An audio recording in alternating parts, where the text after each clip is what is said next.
Going in like I always do. Came to bring the pain inside to the brain. A real quick new legal A. If anybody's having issues with background noise, what you can do is just hit mute on your mic icon, and that'll silence your mic until it's time for you to talk. All right, cool. Everyone can hear me okay, It's yeah? all good. I think after boss, I'm when good. you, it's all good. I think You after can all hear boss, me okay, yeah? yeah, I can hear you loud and clear. Everybody, Cool. mic check, mic check. We're gonna do a My check. classic mic Tesla. check on it. Brr, brr. Yes, Tesla. sir. We in the building. We here. We here. I have an outstanding cast right here. They hit me up. They've been hitting me up, and I've just been real busy. But hey man, it's a lot of work down here at the bottom. I got my girl Rogue Enigma gonna work the chat. What's up, girl? I see you over there. Shout outs. First of all, shout outs to my team. Shout outs to my cast, the General, Techno Blast, and Rogue. My panel tonight, I'm going overseas, y'all. I got my man from Canada, After Boss. I got my man Hey, in the United States with me, Boss. And What's I got poppin', my town man folks? Elite Gaming Grew over in the UK. We Hello. came here tonight. We came here tonight to talk Xbox. There's no script to this. These guys been wanting to come in here, and I said, you know what? After Boss hit me up, he says, yo, man, me and Fireboss be tearing up your comment section. I want to get him with me to do a show. Fireboss hits me up. I'm like, Fireboss, what do you think about After Boss, man? Oh, yeah. I said, he's going to be hitting you up soon, man. Let me know what y'all think. Elite Gruel's been hitting me up. Elite Gruel's always putting down that truth. He's always show proofing on the Xbox scene. He's a comrade, man, in these streets with me. And it doesn't matter if he doesn't get enough exposure. That's not what drives him. The man is true to his game. He's a student of the game. And I really appreciate him. I've been knowing him for a long time. As a matter of fact, he's one of the original members of the DX Mansion. I really appreciate him. He was there helping me build. And I'm very honored to always have him on the show. And anytime he wants me as a guest, I'm always there for him. He knows that we swing hard. As a matter of fact, he's brought up a very, very classy female gamer in these streets that we've grown to love and actually play with. And her name is Red Dead Panda out of New Zealand. I met her because of Elite Gaming Guru. So shout outs to my panel tonight. Ladies and gentlemen, boys and girls, step brothers and step sisters. Y'all know what it is, man. I ain't even got to go with this. The whole family, we're having a family reunion tonight. Bring everybody in, man. Gather around. It's going down upon the crown. Where your hoods at? Where your cities at? Where your streets at? Where your country at? Where your continent at? You could have been anywhere in the world.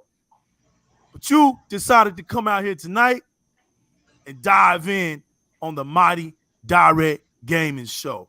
How's everybody doing over there, man? I see y'all. King James in the building. Maximo in the building. Let's go. We here. We here. We came here to talk Xbox talk, man. We came here to celebrate Xbox. Like my man, the general say, this is the country club. Put your green jackets on, man. Be proud of what you are, man. We Xbox fans here. And I got 3 of the mightiest Xbox fans that you could possibly have, man. And I'm glad to have them. So with no further ado, we're going to get this show going. I'm kind of excited to hear what these guys are going to bring up tonight. Everything's off the gut, man. There's no list here.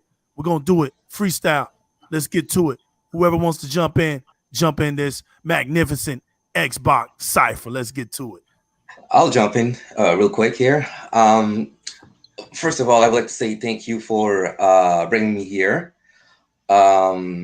Also, I just want to say that we don't talk about much about Xbox Canada, because I do know that in all your shows, you pretty much you mentioned Xbox in the US, Xbox in UK, Xbox New Zealand, but not Xbox Canada. So it pleases me for me to be the first Canadian, or one of the first Canadian from Xbox to be on the show. And I just want to say real quick that we Canadians were pretty much chill. And I'll give you an example.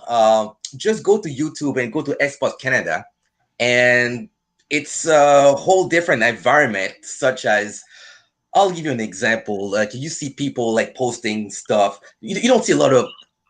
I can't say that people are posting negative stuff, but even when they do, they be like, oh, well, I don't like this such and such from Xbox, and people are like, oh, okay, all right, cool story, bro. And the other guy say, oh, well, anyway, so how's the games, hey, and which games do you like and all that stuff, and that's it. I was like, wait a minute, where's all the negativity and all that stuff and all the memes? Nothing.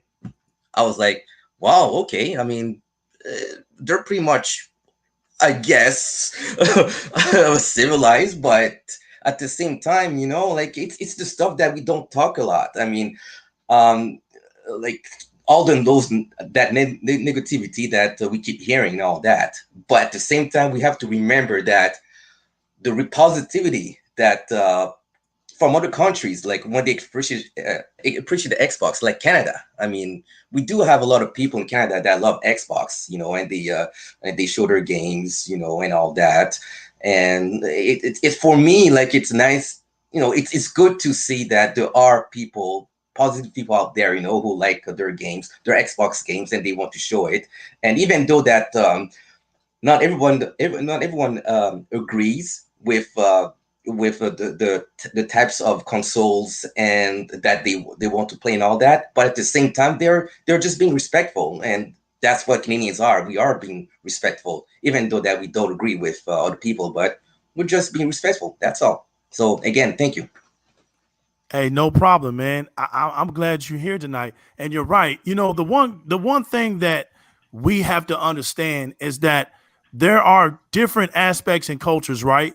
What might be funny to you may not be funny in another country. So you have to take in consideration of how people's cultures differentiate.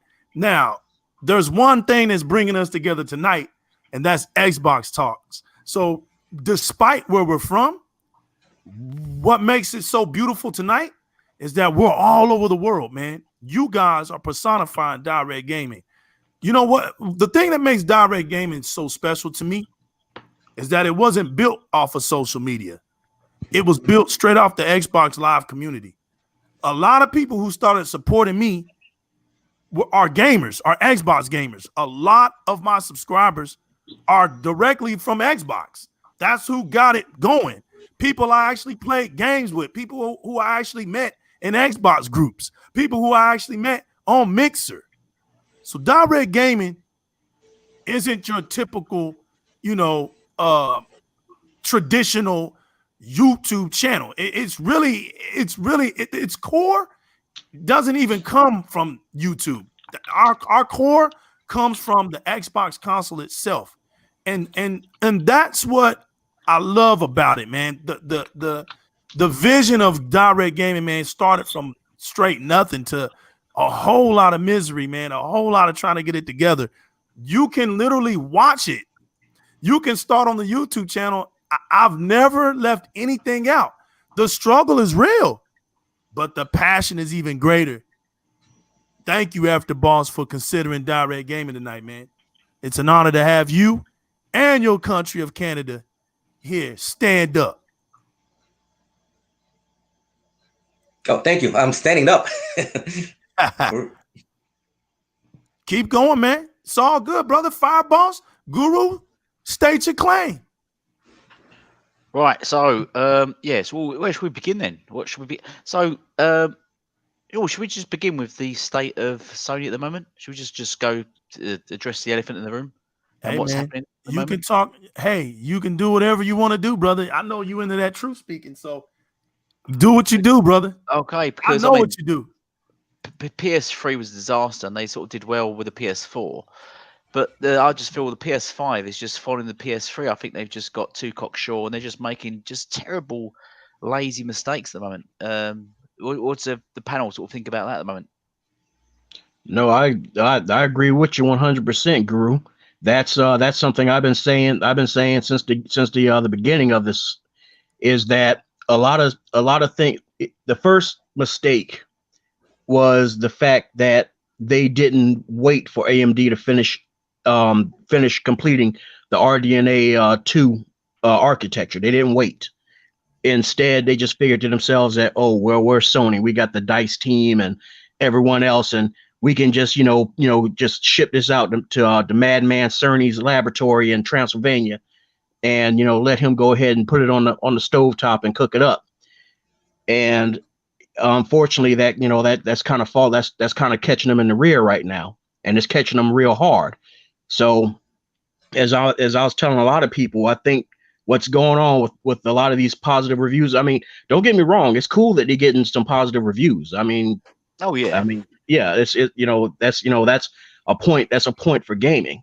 But this is one of those things where I'm just kind of wondering, like, how you have that one uncle that goes out fishing, and he's always had this hole in his boat that he keeps patching with Flex Seal.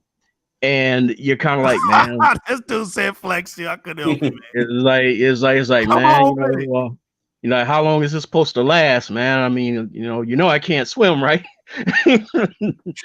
Like, and that's what it seems like, that this is, something that's going to catch them in the end.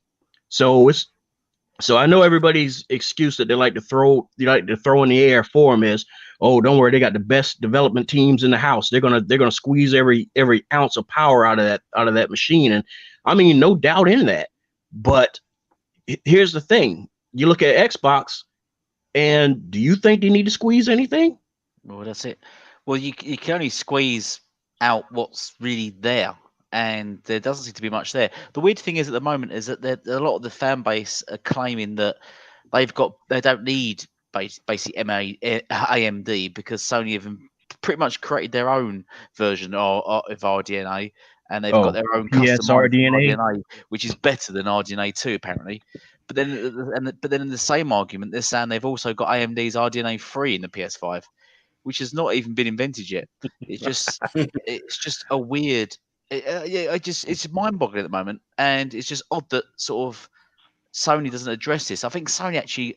This is, I think, the problem at the moment with gaming, is that Sony seems to like this kind of thing. It likes this sort of. It loves. I think Sony craves this attention, and craves, even if it's sort of anti-consumer or sort of not good for them. I think they sort of crave this sort of attention, this kind of thing, even it's not good for them all.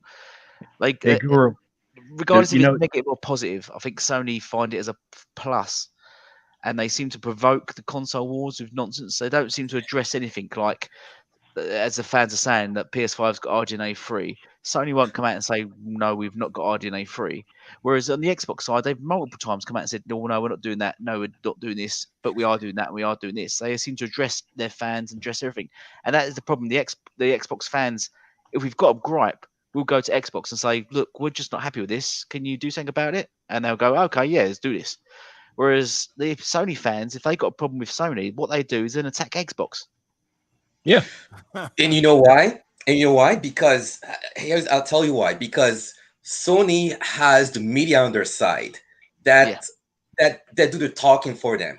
And on top of that, Sony has their fans, their own fans, that do the talking for them too. So basically, they don't need to do anything or do nothing much. Okay, they just sit back, relax, say nothing, and let the people do the talking. Exactly. Right. Yeah, and if everything comes false, Sony will say, "Oh, well, we didn't say anything. We let you do the talking, and we let you believe what you want to believe. We didn't say nothing. And everyone knows this. I mean, Right.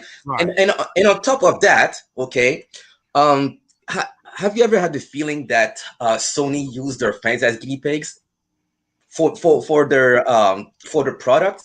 I'll give you an example. Back in a couple of months ago or a year ago, for the PS, when the Sony introduced for the first time the ability to change usernames, they said, oh, well, it may work, it may not work, it may fuck up your DLCs, it may not.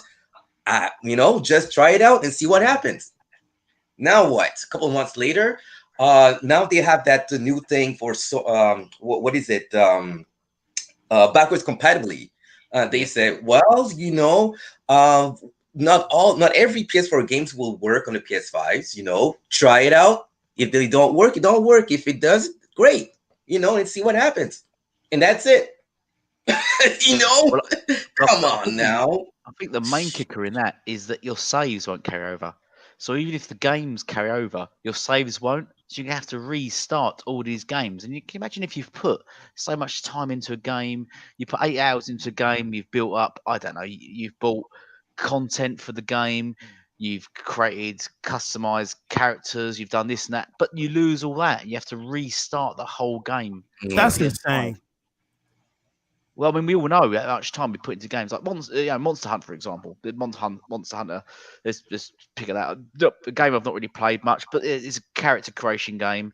You can carry character creation. You can buy stuff and do stuff for character, build your levels up, do this and that. Imagine the PS5. You want to play that game on the new version of it, where it's all just souped up and powered up now, and you lose so things. You have to restart the game from the beginning. Whereas on the Xbox Series X, you can just carry on your same character. It's just. Yeah, Yo, I want to. somebody mentioned. I'm not gonna get into it. Rain G4 is not gonna. He's not baiting me today, man. But I got one for him. He's not. He's not baiting me today. But I do have one for him. He's killing me over here. But I just want to say something real quick. Shout outs to the chat room tonight, man. Chat room's on fire. Hey, yo, look, we got mighty 20, 23, 24 people up in here tonight. Yeah. Man, we on fire. We lit. We got the house is full tonight. Yo, over here, 20-some people is lit. But you know what? Let me tell y'all something, man. I'd rather have 50 of the realest Xbox fans than a million fakes. Yeah. I wish I had Technoblast's horn right now. Let's go. Keep going, y'all, man. Y'all doing a guys, great if you'll job. just drop a sub, share to everyone, and a sub to everyone. Share this out on Twitter. That'd be great. Let's just get everyone in here and just get a debate going. Yeah, man. I think I'd Microsoft. like some PS fans in chat so they can just sort of give their opinion and stuff, so we can actually get a good debate going. That'd be good. I mean, you got to understand. There's a stark difference between a PS fan and a fanboy, because a legit PS fan is open to all options for gaming without being a troll. Facts. But look, it's like this, man. At this point, it's not even about debates anymore. It's about recognition. And as we move forward, we need to be more into how to make our community better, because Microsoft has laid ground for two of the greatest next generational consoles. We don't have time to be sitting around wondering why Sony didn't do the same for them. We know why. It's just like what Elite Google Gaming said. They are more content with just sales, to the point now it's not working anymore. Like the whole point of the next generation, sales is not even on the top of the list anymore. It's about services. It's about engagement. Really, it's about gaming. And that's the issue that hasn't been taught throughout this generation. This is why people are having a hard time truly understanding how these companies really gain their money. We all know that they take a loss or barely hit any profit off these consoles. So it's not even about that.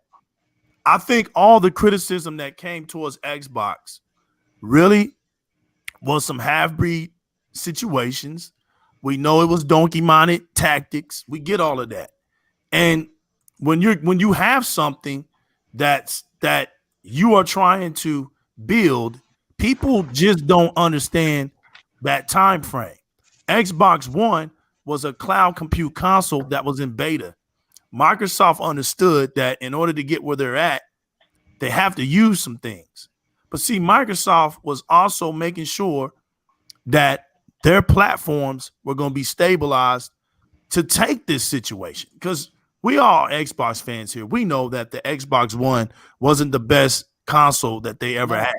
We know it took them a hard time with leadership to get going. with games to start rolling out, and we understand the criticism. But The problem was, yeah, go ahead. the thing that a lot of people don't understand about the Xbox community is this: we have a lot of fun together. Anytime you're playing a game and you can come and you can get in a group, we made that. We created that. It's more than just first party games over here. See, we actually have a real gaming community, and Microsoft is trying to build a real gaming environment for us. So they are working just like we are, figuring out what they can put on this platform that can be stabilized. Now it's coming to a point where they bought the acquisitions, right? Pretty soon, video games are not going to be this the narrative anymore on Xbox. Resolution and power has already been destroyed. The size of the console has already been destroyed. It's not even going to be funny soon. The technology gap.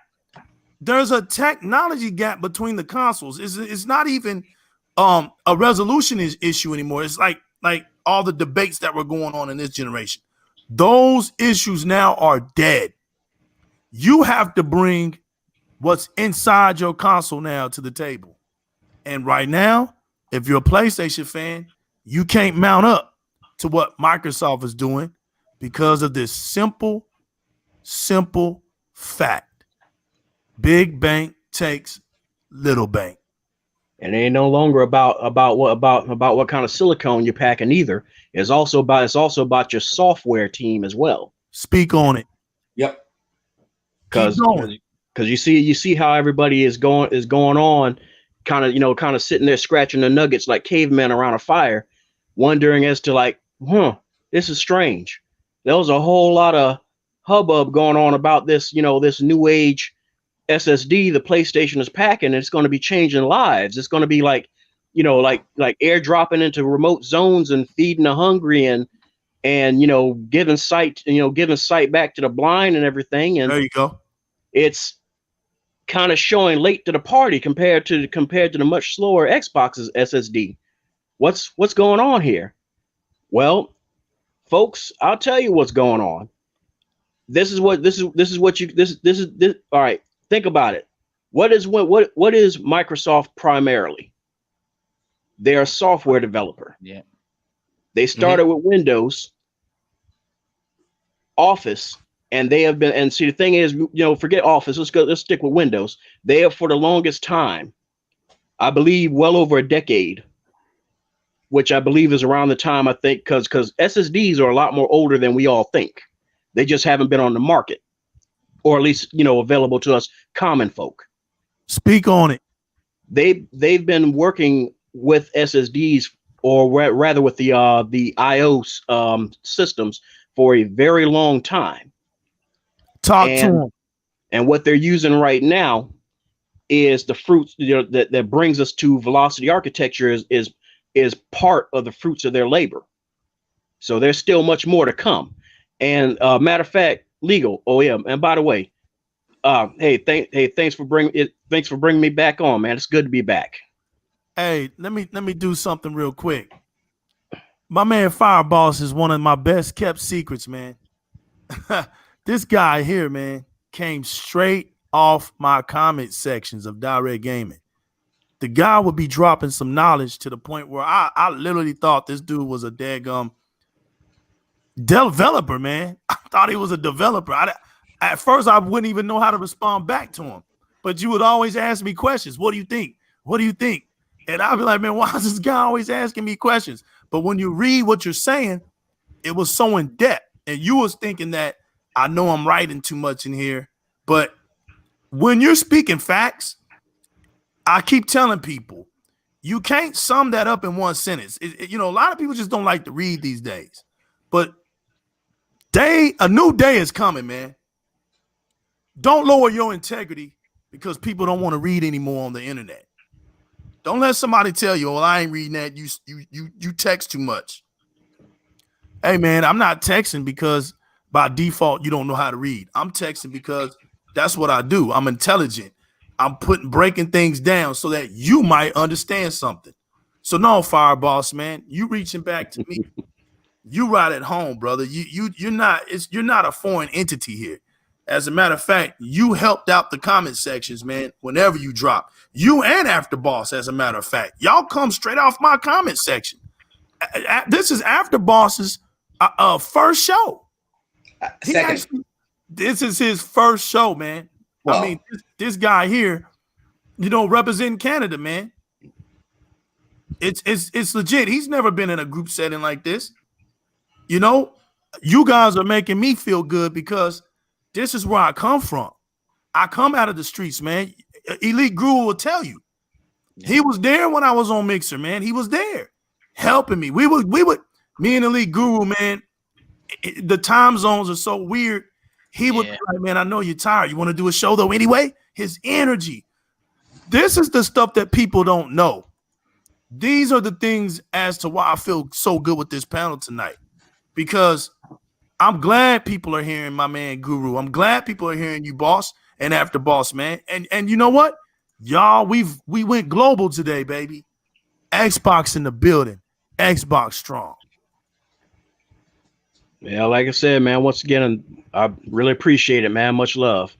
Right, so I But, just want to do a couple of short shout outs. Rogue, I'm not on Twitter, so yeah, sub me on my YouTube channel. It'd be great to drop my videos to Twitter because I'm not on Twitter anymore. Graphics Gods, good to have Graphics God here. If anyone needs graphics, if anyone needs a god of graphics, there he is. Facts. We chat him up for stuff. The mighty graphic god in the building. 12. Ray tracing. Yes, the thing about ray tracing is ray tracing. Its performance is based on the CUs of a console. The higher the CUs you have, the higher CU count have, the better the ray tracing. Now the Xbox Series X has 52 CUs, and the PS5 has 34 CUs. So the Xbox Series X has almost double the CUs of the PS5. So the ray tracing capabilities is going to be almost double on Xbox Xbox Series X as it is going to be on the PS5. I mean, Demon Souls is a game built straight up. Demon Souls is built straight from the ground up, as they always tell us, ground up on the PS5, but it's got no ray tracing, and it's running at 400p at 60 FPS. That's just bizarre. That's blown my mind. Why have they got a game that's built from the ground up on the PS5, running at 400p, 60 FPS, and doesn't have ray tracing? I'm just confused by that. Oh, which game is that? Demon Souls. I do Demon Souls? everything I can to not laugh, man. If I I know ray tracing because I'm trying to. I didn't know. I didn't know that. Yeah, no, it's got it. No, I've done a video of it recently about it. Yeah, they've confirmed. The developers have confirmed it has no ray tracing. So you got to wonder why. So what's all this hee haw going on about? Look at this, we got ray tracing. You're like, exactly. I look at it, and to me, it's like, no, it just looks like just normal light shading, and it's just more better light shading. Yeah. I wouldn't put much stock in ray tracing, to be honest, at the moment. I think that will come later on. Look at it. I mean, I personally, as a gamer, I just don't run along and look into puddles. You know what I mean? Chat room is lit tonight, man. Thank you, Rogue, by the way. Yes, if you can chuck stuff on Twitter, that'd be great. But hold on, Guru, shout out to my man Emmanuel A1. You next, baby. You coming of age. You next. Yeah. Thanks for always being supportive, man, and thanks for holding Fireballs down, A1. We ain't forgot about you, man. You next. And same as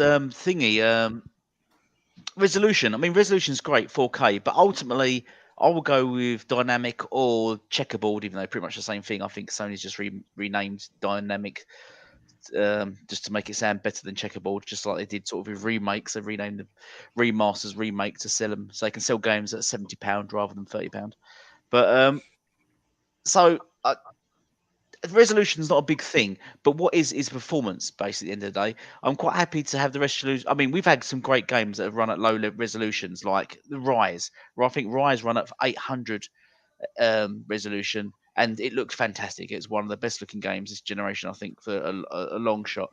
But it only run 800 res, didn't it, I believe? even on the Sony side, you've got the Order, which looked fantastic, but that only run 900 p. You've got games that run low resolution. So I'm not really fussed about resolution. But what is important, I think, is performance. So when you've got games on the Xbox Series X, I mean, there's already 15 confirmed titles running 120 FPS. That to me is next gen, especially when the games are also running dynamic or checkered 4K and also have ultra settings and ray tracing plus 120 FPS. That's next gen. That's what we want to see. That's what I want to put £500 on. To be honest, I don't want to spend £500 on a console that's playing last gen games or remakes, I should say, or DLC running checkered 30 FPS or 60 FPS with no ray tracing. Okay, you have to understand that a game like Demon Souls, I mean, uh, okay, you look at the game, okay, it looks pretty, okay, and all that, looks cool, okay, but the performance wise, I mean, they have to sacrifice a bit of performance to make the game look pretty. So, Yeah, I mean, like a game like Demon Souls, you like when you play the game, you see what one enemy, you slash the enemy, then you go to the next one, then you slash the enemy, then you go to the next one, but you rarely see like a pack of enemies coming all at that's you what at exactly. once. Exactly that. Exactly. Never in a I was Demon watching it, I was Souls. thinking, this is really boring. It's almost like one of one of those old movies where you just get one enemy coming at you at a time. You know, you get them like Bruce Lee fighting a guy, and he'd be surrounded by guys, Chinese but only connection. one that come at him at a time. It's just like that. You'd run along, and there was only one enemy. You'd kill him, and he'd run Yep. along, kill one Hmm. more, run along, Exactly. Well, kill that's one more. But it was just really dull. There was no hmm sort of multi combat or anything. There was no. It was pretty much a really basic hack and slash. exactly. But the game looks pretty good. I mean, it It's looks cool, fantastic, but performance wise, it's kind of slow. Come on. but it looks like a PS3 game looks Exactly. better graphics, Yeah. basically. And they need to change. I don't know why they didn't add more enemies. The game, I mean, they're hyping up saying it looks a fantastic. It looks really dull, and I'm not being funny. It looks really easy. The only way you can make that game hard is if they increase the level that the enemies in it to where they've got stupid amounts of hit points and stuff, so they're harder to kill.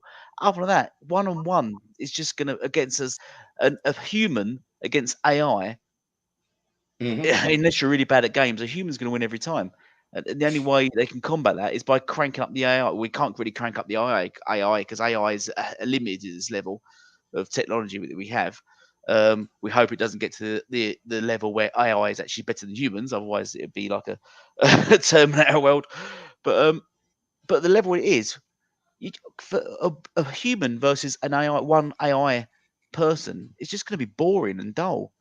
You're gonna figure out eventually like how to defeat them, and then you'll probably just run through the game, just killing them all really quickly. Yeah, man. Yeah. That's when we're talking about games, you can tell the difference, right? Microsoft has really put in that effort to truly give us next generational games, and on top of that, the way they're walking hand in hand with the CPUs Yeah. with AMD and Nvidia is astounding, man, for the gaming community. There was a time where the PC community talked down on Xbox, but you notice they've been very quiet, man, because they've been grateful. They're Yeah. actually getting games they don't have to wait 3, 4, 5 years down the road to experience them. Hey, and there's no jokes in this, but this is just facts. Well, They still be talking about how Crisis looks, man. I mean, Crisis. It's don't get me wrong. They are the pinnacle when it comes to, performance gaming. But everybody doesn't like gaming on small monitors. The console world it's always been about bigger screen and the controller. But that doesn't knock the fact that they like to use keyboards and mouses. You know, um, to me, a keyboard and mouse, I'm not thrilled to play that if I'm not in a heavy competitive game. I want a controller in my hand. Now, what did Xbox do for us? They gave us an elite controller. yeah. The elite hmm controller, you can set that bad boy up to have quick responses, just like a mouse. So see, gaming can be universal and can be versatile and can be given to any platform you want and it can also level each other out. The thing is, the whole goal and the purpose of them combining their resources together is to combine an experience to where one isn't being left out anymore. That's the point. Microsoft has heavily invested in the PC community to the point where when they got with Xbox, because they could commercialize Xbox, and everybody knows this. When was the last time you went into GameStop and you saw a section of PC games or PC hardware? When was the last time you waited for E3 and it was going to be about the PC gaming community? When was the last time you went to the mall and you saw a big spot area over in the corner that was just totally dedicated to PC gaming? When was the last time you went into the arcades and you saw an area that was dedicated to PC gaming? Yeah, I'll back that up. I'll get in many debates with PC gamers, which for some reason I predict they're probably PS fanboys, which we all know because ever since the Xbox X come out, all PS fans now own high end PC gaming rigs, which cost them about $5,000. So yeah, they say come to me and say there's no point owning an Xbox because I can play all the games on my PC. Well, I throw back at them.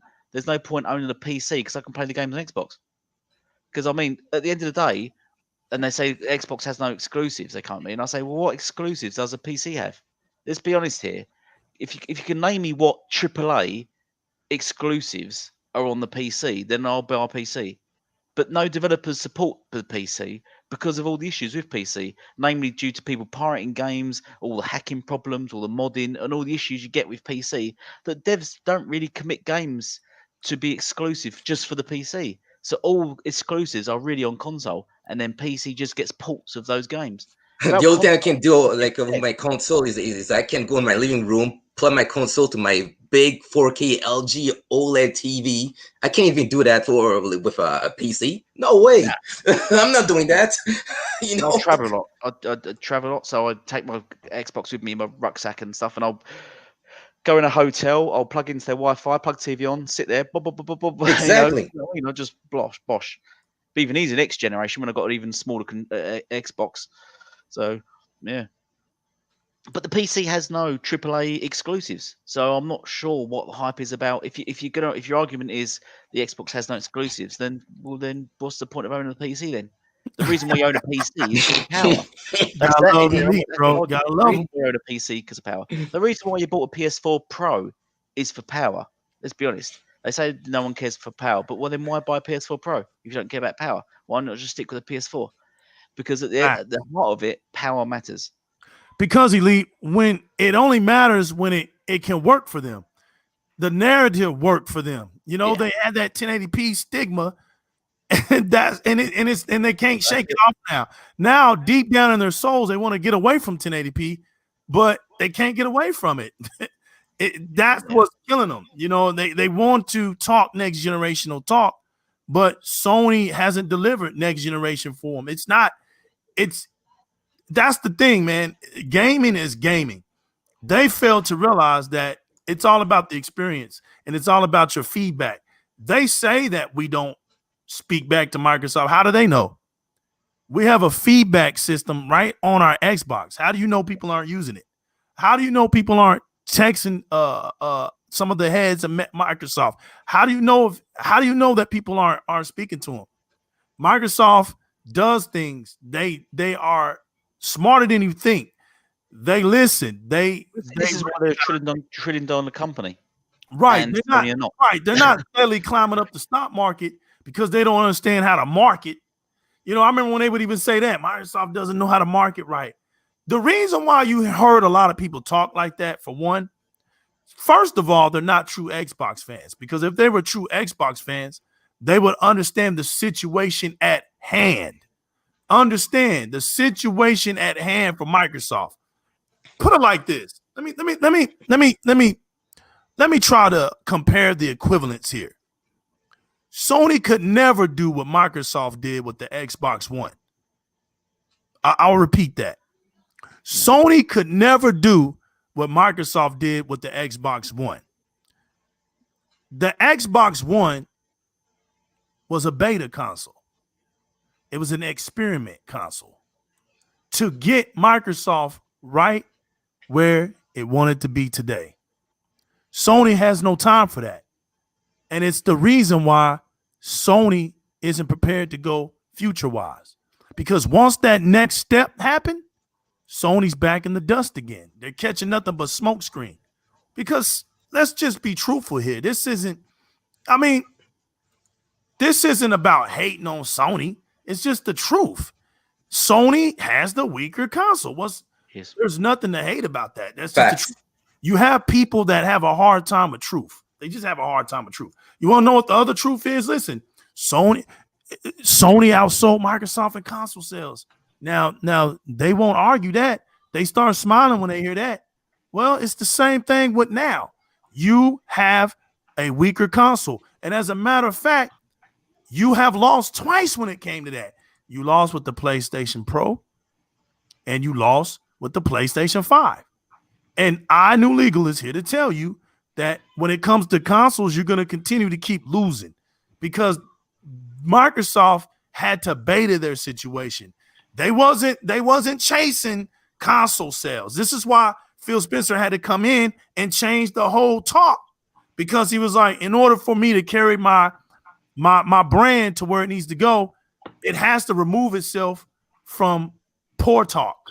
Poor talk, small bank talk is console sales. That's what Sony does. Sony can't talk like Microsoft talks. This is why now they was quiet and they had to finally start revealing all these letdowns. And there's going to be more letdowns. But listen, it's not about whether you're content with that or not. It's just facts. If you're content with all this underachieving that Sony is presenting itself with the PlayStation 5, and you was doing a lot of talking this generation, it ain't for me to say that you look stupid now. It's not for me to call that. I'm just going to shout. You know in your soul if it hasn't smacked you yet. That's not for us on the panel to say. This is an innerly thing. Because look, we roll with our wounds, but now we got stitches, and soon our wounds are about to heal. But see, there's a y'all never been cut open. This generation, y'all had fun running around, stampeding, eating carrots, coming outside in them fields. But now you got cut with reality, and you're trying to band-aid these wounds. But the Band-Aids ain't gonna stop this bleeding. Yeah. It all comes down.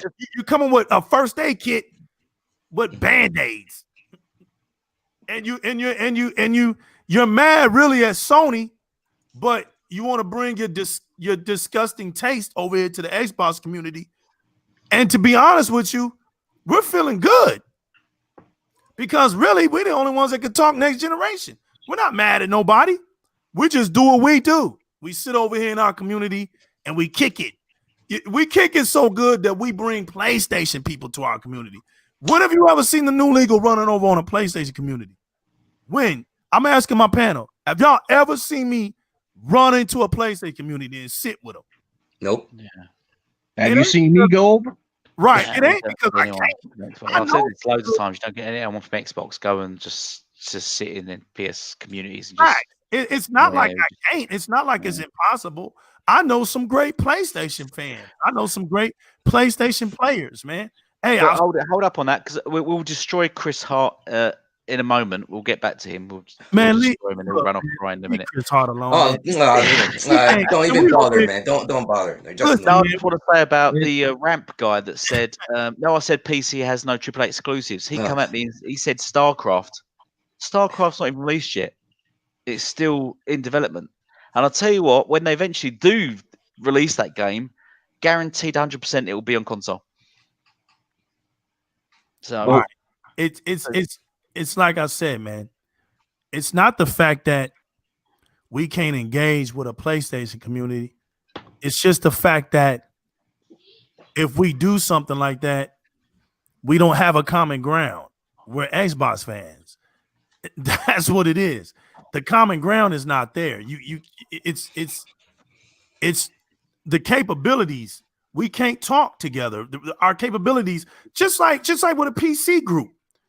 You think if I went over there and sat with a PC group, and here I am, an Xbox player, and these guys got these high-powered graphic cards, and they're playing what 144 hertz monitors and all of that.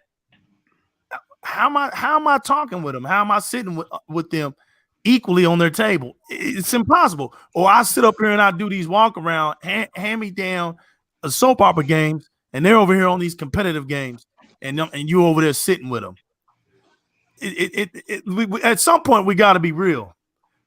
Microsoft is moving into the next generational phase, and Sony, the reason why they're gradually where they're at is because of their base. Their base doesn't push them. Their base is content where they're at. If you will scare them, look, we've already had the numbers, right? Simply on Call of Duty. When they put the PlayStation community with the Xbox community, when they finally cross-played that situation, what happened? The PlayStation community was -7 in the winning count. The Xbox community was 82% in the positive column of wins. It's not, our communities are totally different. We come from two walks of life when it comes to gaming. We're not a casual affair. The Xbox brand wasn't built upon casuals. The PlayStation community was built upon casuals. So therefore, we're not the same.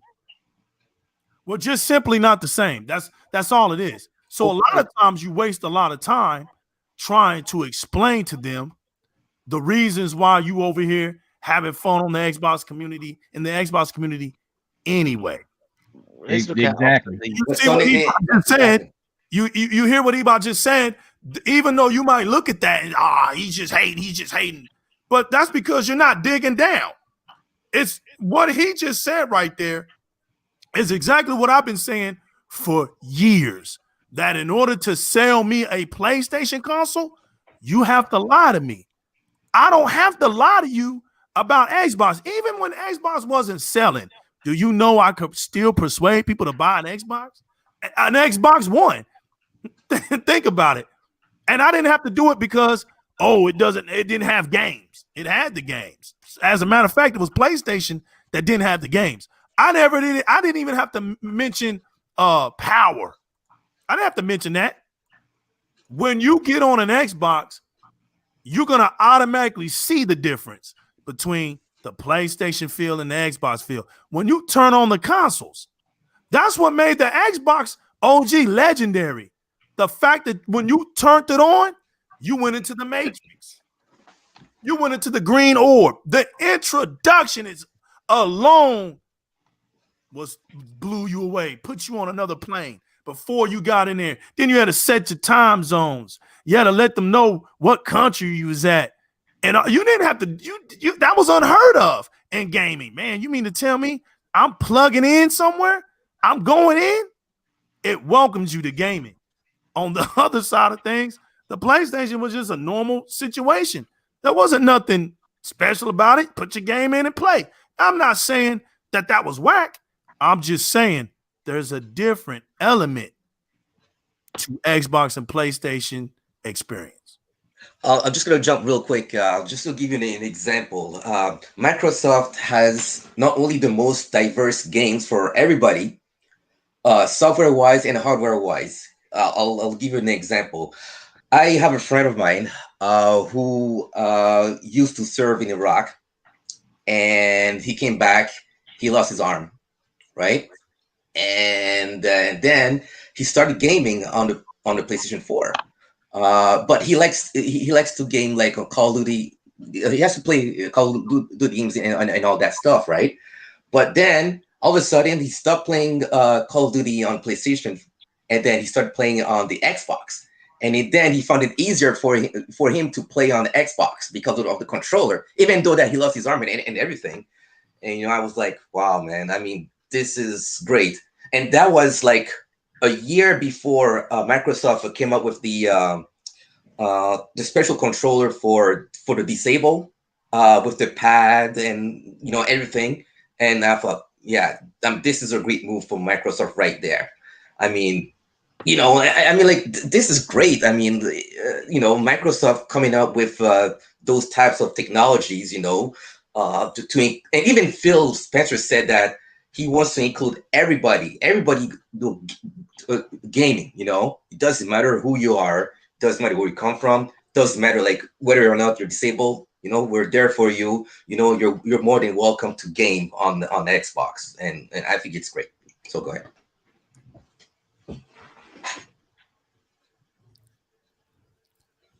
Fireballs, you quiet, man. You stunned?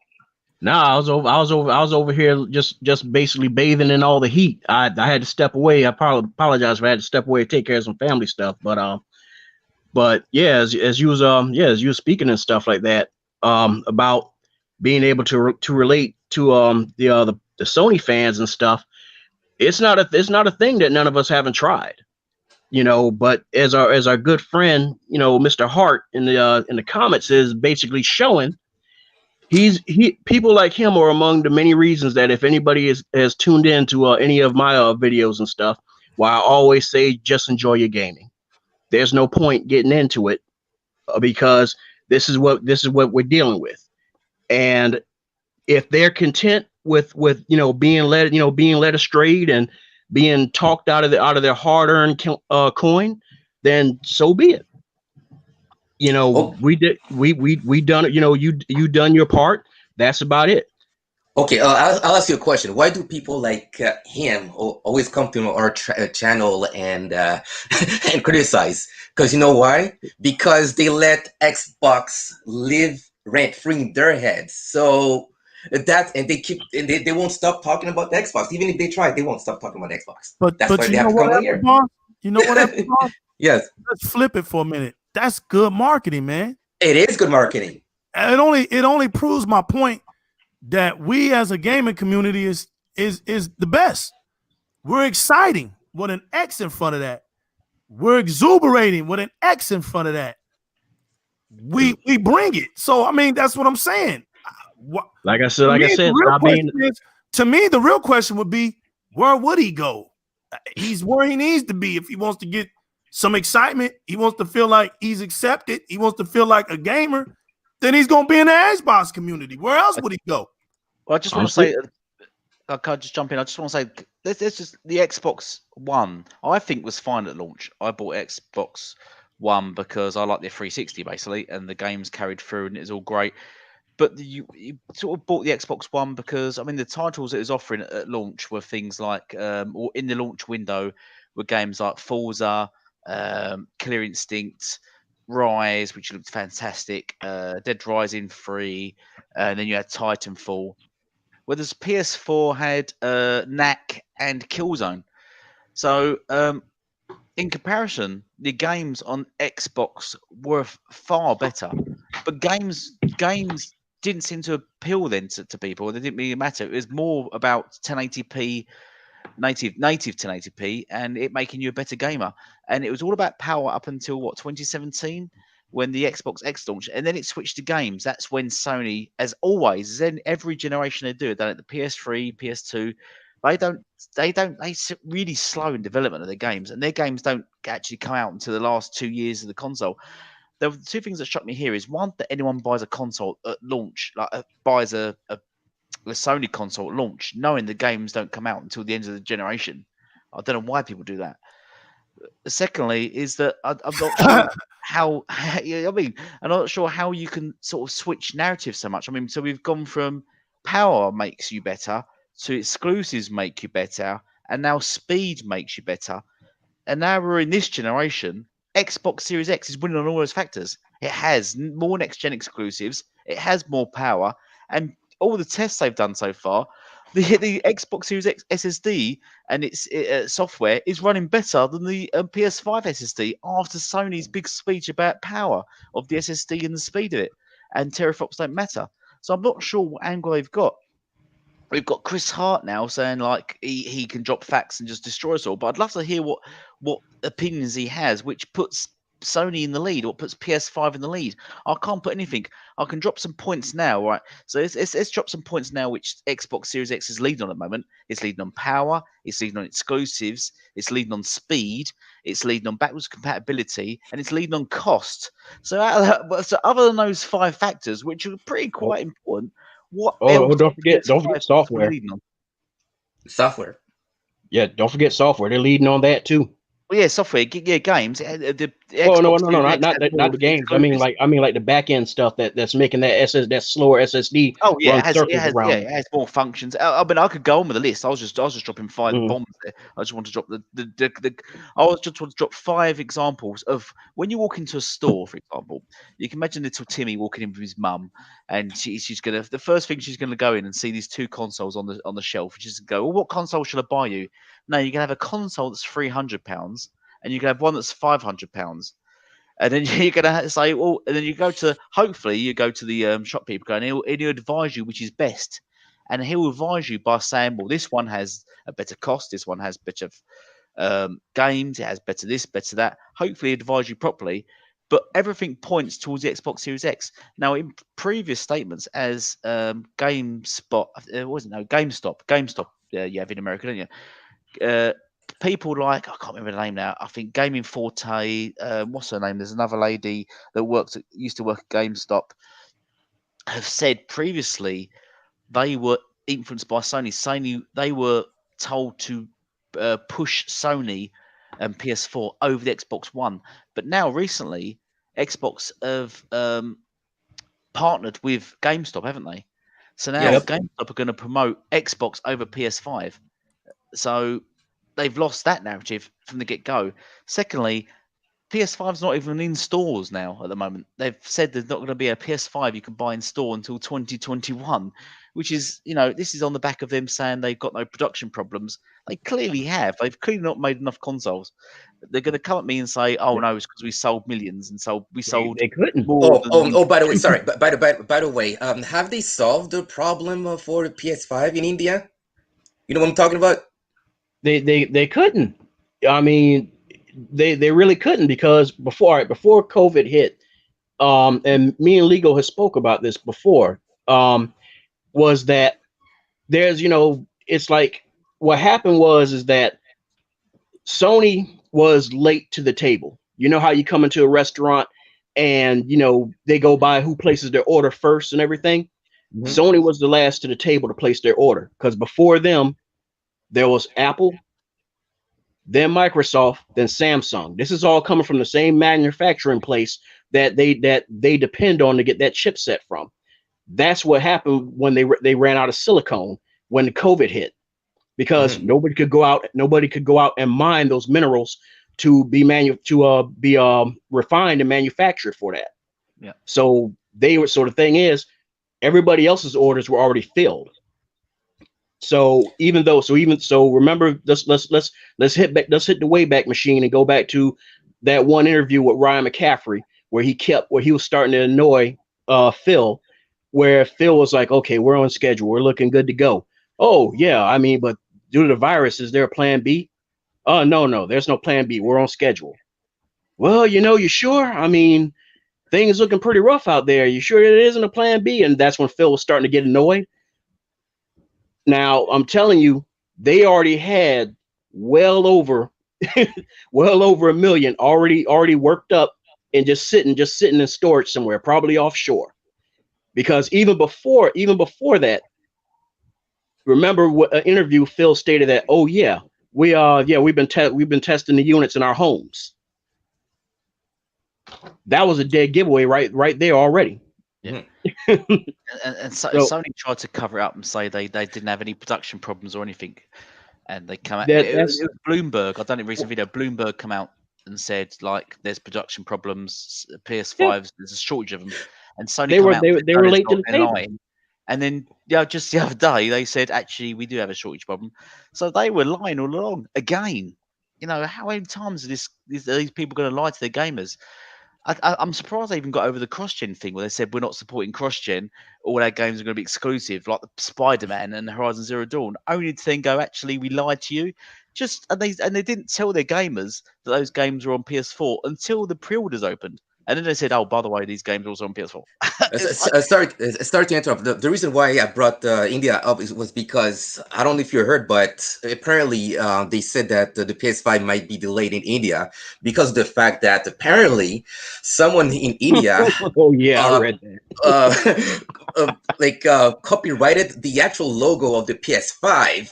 So basically, Sony doesn't have the rights to the logo of the PS5, oh, really? and it's getting worked up. So I don't know if it's still resolved. So that's why they can't ship their PS5 to India until whoever made the logo, came to the conclusion or an agreement with Sony to let the consoles shipped in India. Otherwise, there won't be any consoles, PS5 consoles in India. But yeah, go ahead.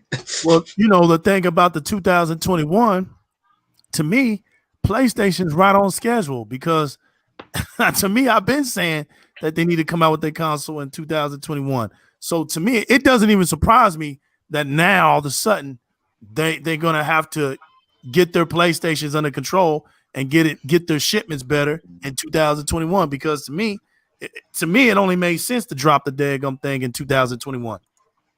You know what would be a clever idea to do would be to patent the wording PS6 and do it in as many fonts as possible, so Sony can't use it. PS5 Pro. Yeah, just painting the words, they can't use it. Microsoft is doing station. very, very strategic. They're staying quiet, but they're actually making power moves while they're staying quiet. Oh, And yeah. we all know that when Microsoft was loud, it benefited Sony. Yeah. Sony was able to make adjustments. Sony is like a tracer, right? They trace a lot. They really don't draw their own pictures. They trace a lot. It's reactive campaigning. That's what it is. There you go. Go ahead. Yeah, this is why a lot of their games feel and look and play like third-party games that we've already played before. They just look like copycat formatted versions of these games. Ghost of Tsushima is nothing more than a Assassin's Creed Odyssey type game. The Witcher 3 type game is not something that Sekiro. It just looks like another Sekiro game. Is it Sekiro? Yeah. They released the year before it, just for the year before it. Right. But it was more to, and look, there's nothing wrong. There's nothing wrong with that game. There's nothing wrong with it. It's when people start acting like it's the best thing going. It's not the best thing going. We have experienced games just like it. And this is why, it's really up to the gamer. I've always been saying this. It isn't the consoles that make you a gamer. It's your experience that makes you a gamer. All you have to do is just play the games. That's all you have to do. And there's going to be games that I'm not going to play because I don't like that style of gaming. I mean, that's just the way it is. I only play the certain type of games I like. I don't buy all the games, or I don't play all the type of games out there. I buy the games I like. For Microsoft to do what they're doing, they're staying poised, they're staying quiet. The industry doesn't know really what they're talking about. They're just saying stuff because it sounds good. We don't know what kind of games we're getting at launch. Microsoft didn't say this is all the game. Did Microsoft ever tell us this is all the games we're getting for launch? I didn't hear them say that. So how do we know that the Xbox Series X and the Xbox Series S are not going to have more games coming on launch day? How do we not know that? Can somebody show me the proof? To be honest, it's got enough gamers at launch because I honestly think it's not got much competition.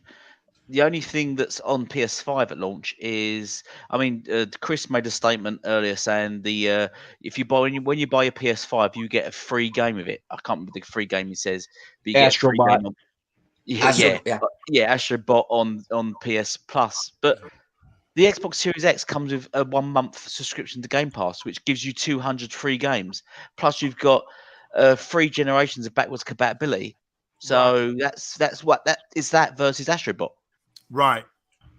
Yeah, man. The Game Pass. Look at Game Pass. Drained your controller in 2 hours. Wait, I heard that Bugsnax will be free on PS Plus. Oh, would it? Yeah. Bugsnax.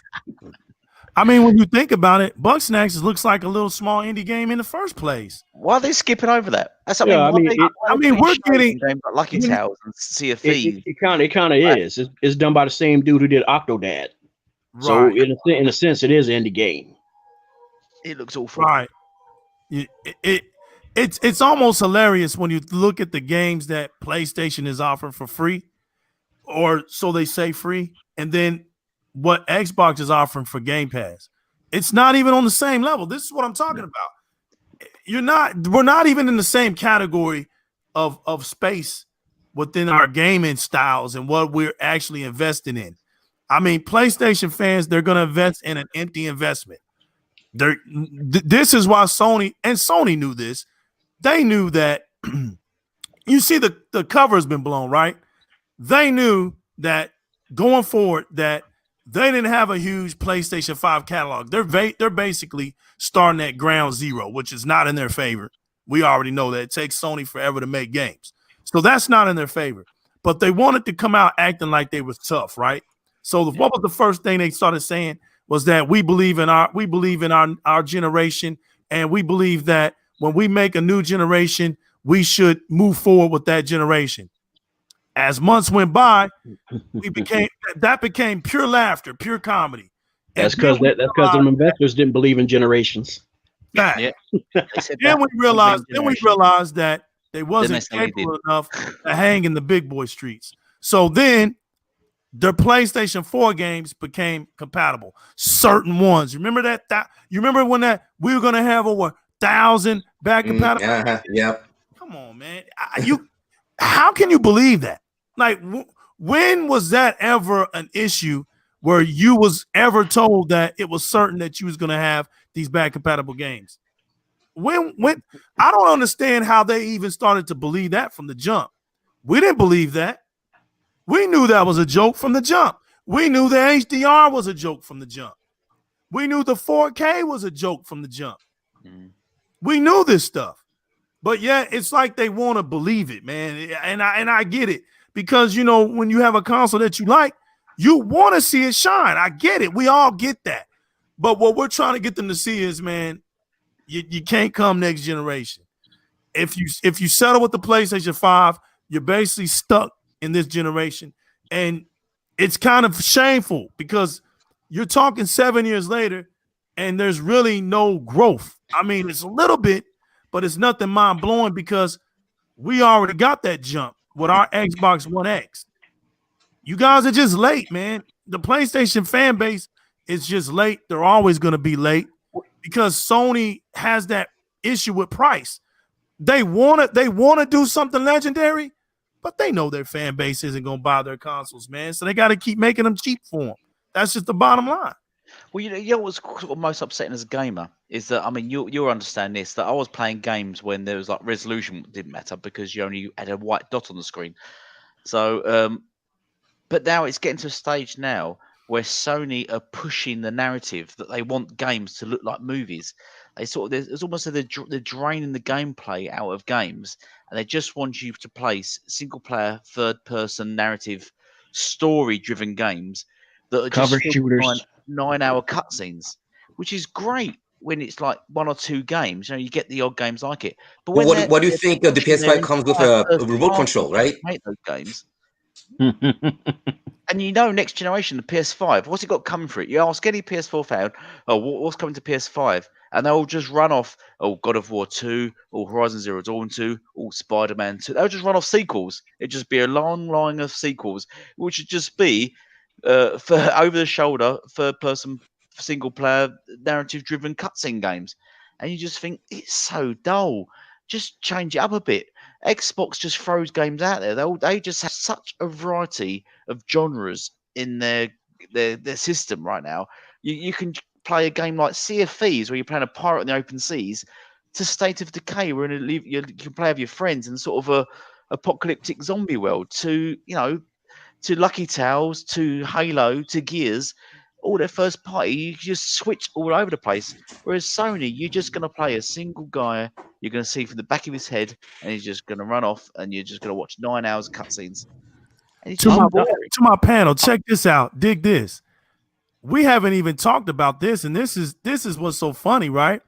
We keep this one as a low budget conversation, but notice how Microsoft isn't even phased with their controllers. You can literally bring your Xbox One controller over to the next generation, and it'll work. Yep. Mm-hmm. You can't even do that with PlayStation, man. I need. But it works on the PS. But it works on the PS3 though. It's facts. It's facts. Something as small as doing something like that for their fan base, it's like impossible. Backwards compatibility, they struggle with that. I need to find that video, but there's a reviewer who got in the PS5, and they was asking, like, how, I can't remember which game it was. He said, and see, the things I'm trying. I want to find the link because I don't want to make it seem like like old bosses over here spreading FUD and stuff like that. But this dude said that apparently something happened in the game, and I'm guessing this was a bug or something. And I knew this was going to happen. I was joking about it one day, and I said that I foresee this happening with those motors, those adaptive triggers, where the adaptive trigger done just what I thought it was going to do. It jammed. The motor wouldn't. The motor stopped, and he said he had to put a whole lot of force into it to get the motor to disengage. Yeah. I don't know about y'all, but I can't be playing no fast-paced shooter or something like that depends on that trigger. And because it's supposed to be simulating how hard it is to pull the trigger on a certain type of weapon, it's jamming. And I can't, I mean, that's not going to cut it for some people. No, it's not. No. Well, I mean, let's look at the internal drive. It's tiny, it's small, and they're not going to give you an external drive at launch. Let's just go back to the debacle about them attacking Xbox for launching they're saying their external drive is going to cost £200 or $200, whatever it's going to be, and it was like, oh, that's overpriced, blah blah blah. But PS5's not even going to have one, so you're stuck with a 600 gig internal drive for how long for you don't know when. So even if you buy all these games you're talking about, all these amazing masterpieces on the PS5, you can't put them all in your console. It's just incredible. And I know another person was actually joking around, and another podcast I was in, and he was saying that, oh man, he was like big ups for Sony for putting me back in business, and he was saying because he can already see people like basically the way he sees it is because of when they did the teardown of the PlayStation 5. Just by looking at how that chip is sitting, he's like, man, dude, if any of them contact points burn free, he's like, I'm in business because people are going to be coming to me to fix that thing.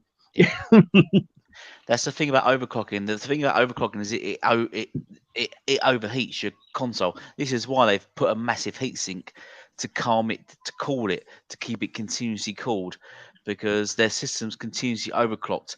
And if you just Google the word overclocking in a PC, it means it basically cuts the shelf life of your hardware massively because your machine's continuously hot. And I don't believe the PS5 is even going to last that long. If everyone buys a PS5, especially the first generation ones that come out at launch, I reckon these will be. I can see it's going to be like a 360 PS3 era where we got Red Ring of Death / Blue Ring of Death, whatever game. Is it just me, or has everybody else in the panel in the chat realized that when the PlayStation 5 was first talked about, it was only at that 9.2 teraflops?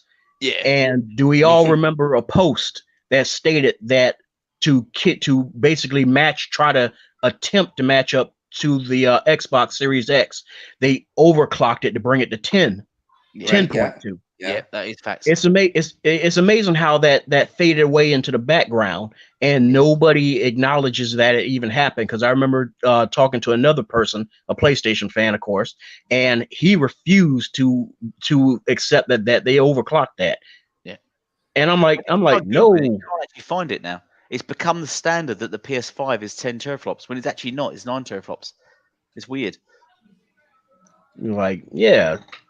So then we got the liquid metal thing, and I would love to know what grade of liquid metal that is, Yeah. because as far as I've long since been out of building PCs and stuff like that, because it kind of just drove me over the top dealing with certain clients. So I was well out the game before this liquid metal thing came along. But from what I've always understood from a lot of people that, especially an old army buddy of mine's, is that it's one of those things where it's like you have to keep tabs on it, because he was like if you put it on, you have to like check back on it within 6 months.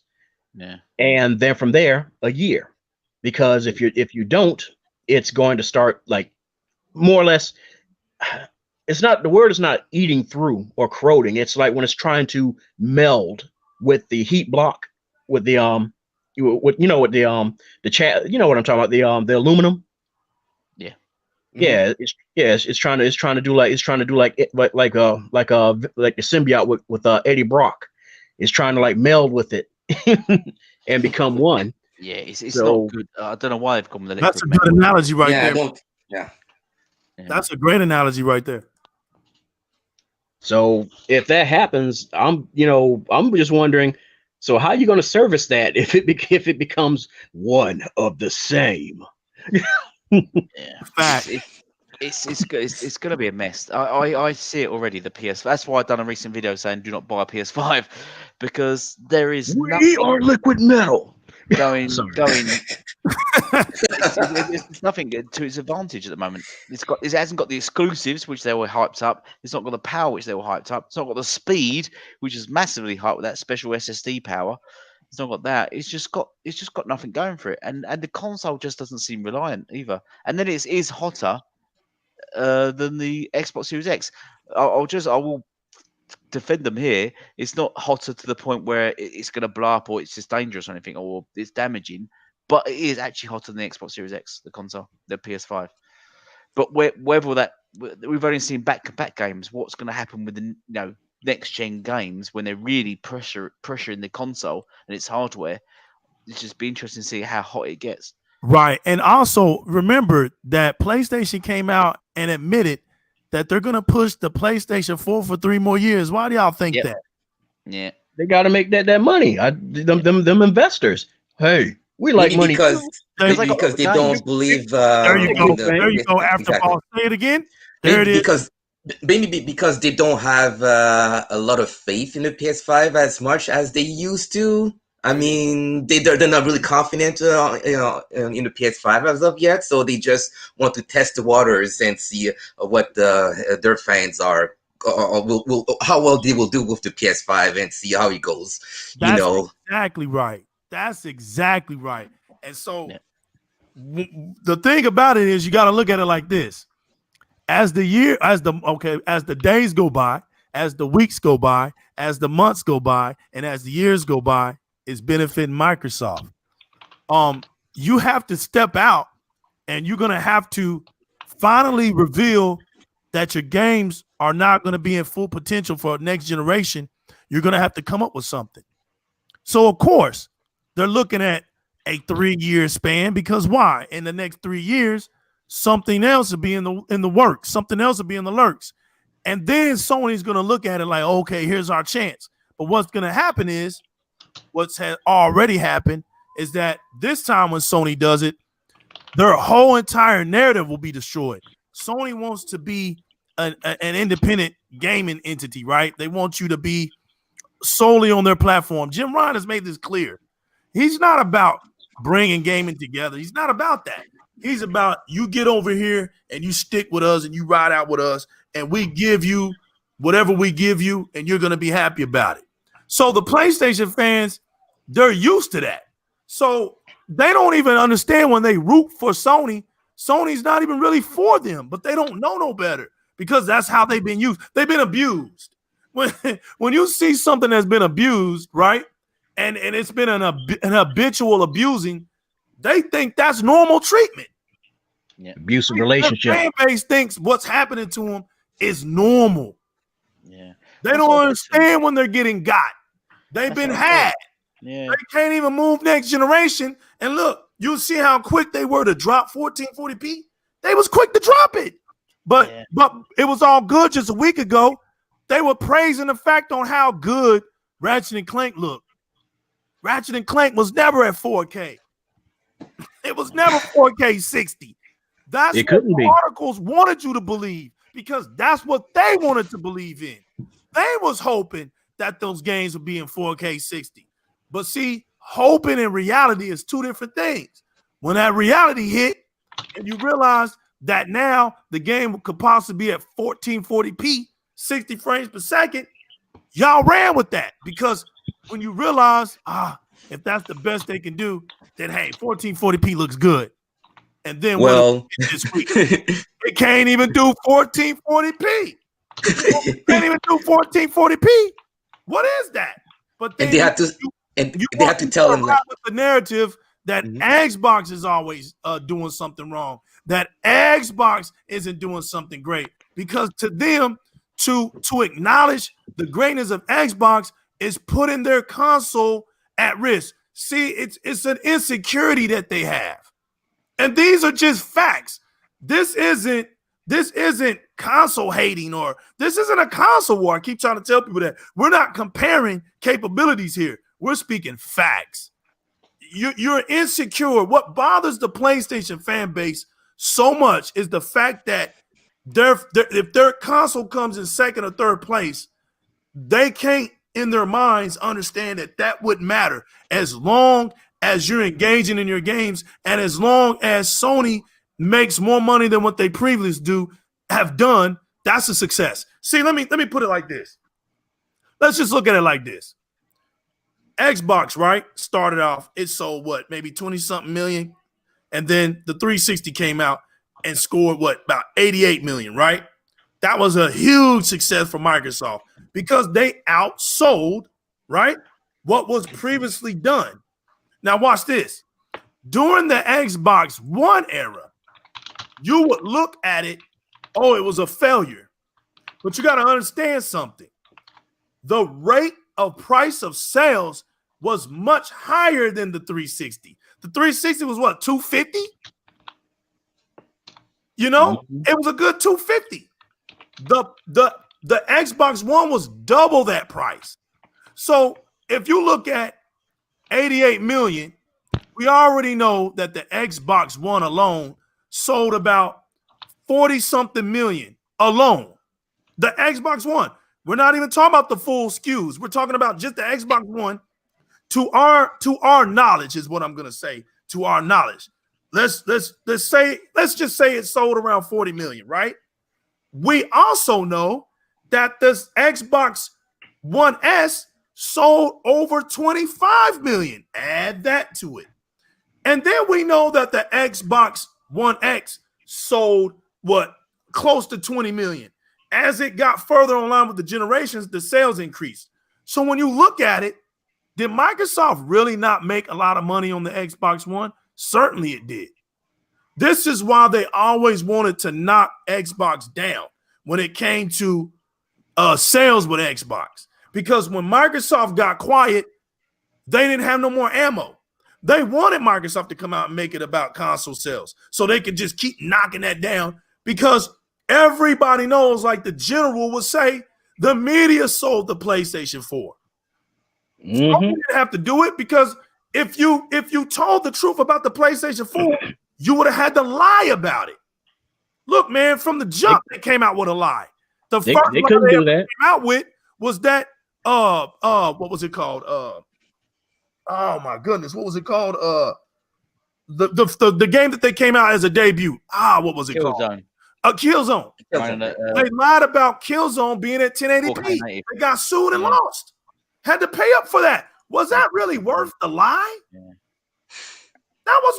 That meant so much to them that they was willing to lose money on that. That's silly, man, when you think about it. So out the gate, Sony had a lion mentality out the gate. It was never about building their community up right. It was always about, let's talk bad about Xbox. Let's show Xbox up, while we know that we don't even have the capabilities of Xbox. They had no voice activation. Their console was mute. It never spoke back. Think about it. Their camera is weak. Their cameras weak. Now they're acting like having a 4K or 1080p camera, upscaling 4K is something big. That's nothing.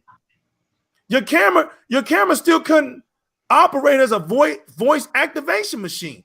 We already had that. And look, y'all, we had that in 2013, people.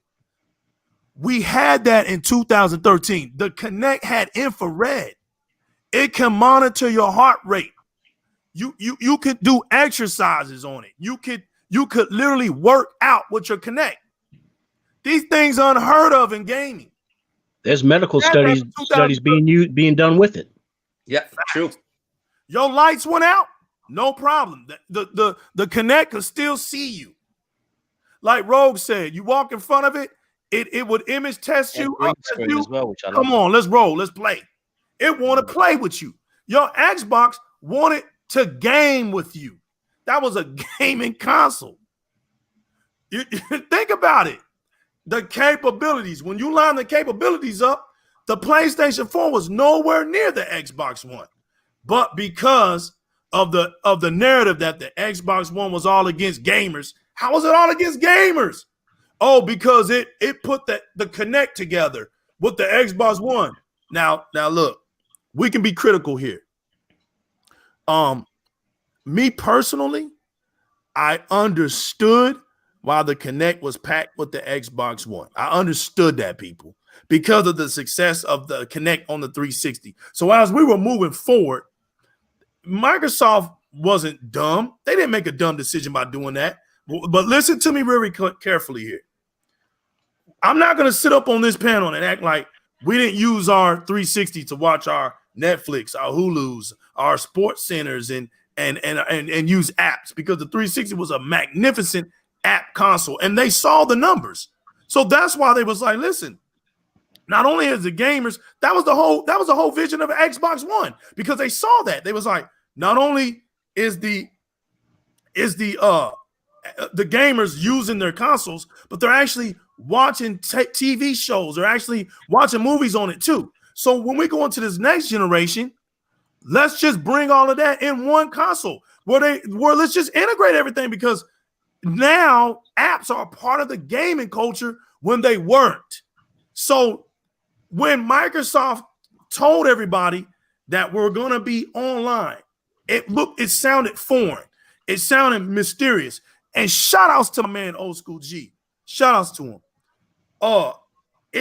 And Blue Violet. I just had to throw them names out. They know who they are. They know what's up. They knew to put this together, right? They knew to put this together. And because of the way things were, the PlayStation base and the article people that were the gaming journalists knew they couldn't do this talk.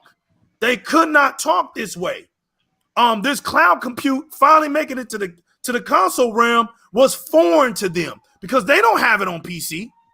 This is not on PC. Okay? This was coming straight out of Microsoft. The upload studio community came straight out of the Microsoft atmosphere. That wasn't attached to anything. Hey, if you hear celebration, that's my household. They celebrating on Biden. Shout outs to Biden, man. It's a new day. But so when they took that, the media came to knock it down. Why? Because of that price count.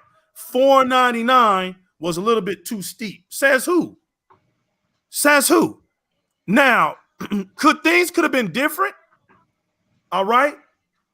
I feel like Microsoft should have done the same thing, but done it separately. Now, see, this is where the real criticism comes in at. This is where a real true Xbox gamer sounds like when they're criticizing Xbox, all right? What Microsoft should have done, in my opinion, was sell the Xbox and sell the peripheral separately. Give the option there, because options are powerful. Then the Xbox community would have felt like it wasn't pushed on them, because we know that there was some Xbox fans who didn't never use the Kinect, and that's fine. But we also knew that The Kinect was the record breaker. It's the record breaker peripheral unit of all time. So I understand why Microsoft put that together, because they were betting on the true gaming community of Xbox. But what they didn't understand was there was a hidden agenda coming out for Microsoft. And the Xbox One was the scariest thing that ever happened for the PlayStation community. And they schemed on a way to destroy Xbox. They wouldn't have felt no sympathy. We seen it, y'all.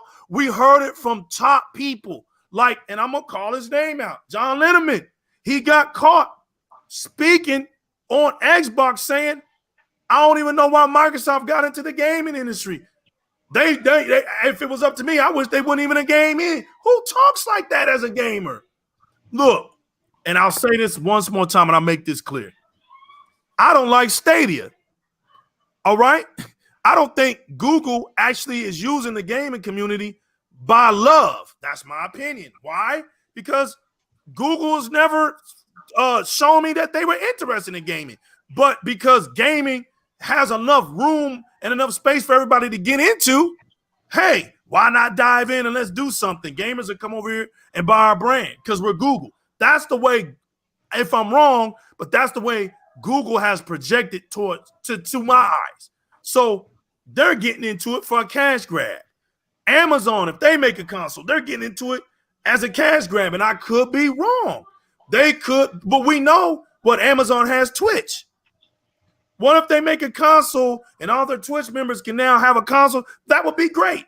I'm not going to sit up here and act like there's no room for them. But when somebody, and I'm not going to say, oh, they have no business coming into the gaming space, because in my heart, I feel like they're a threat to my Xbox brand. No, I look at my Xbox brand and I say, okay, you see these two companies trying to come in and they're hungry.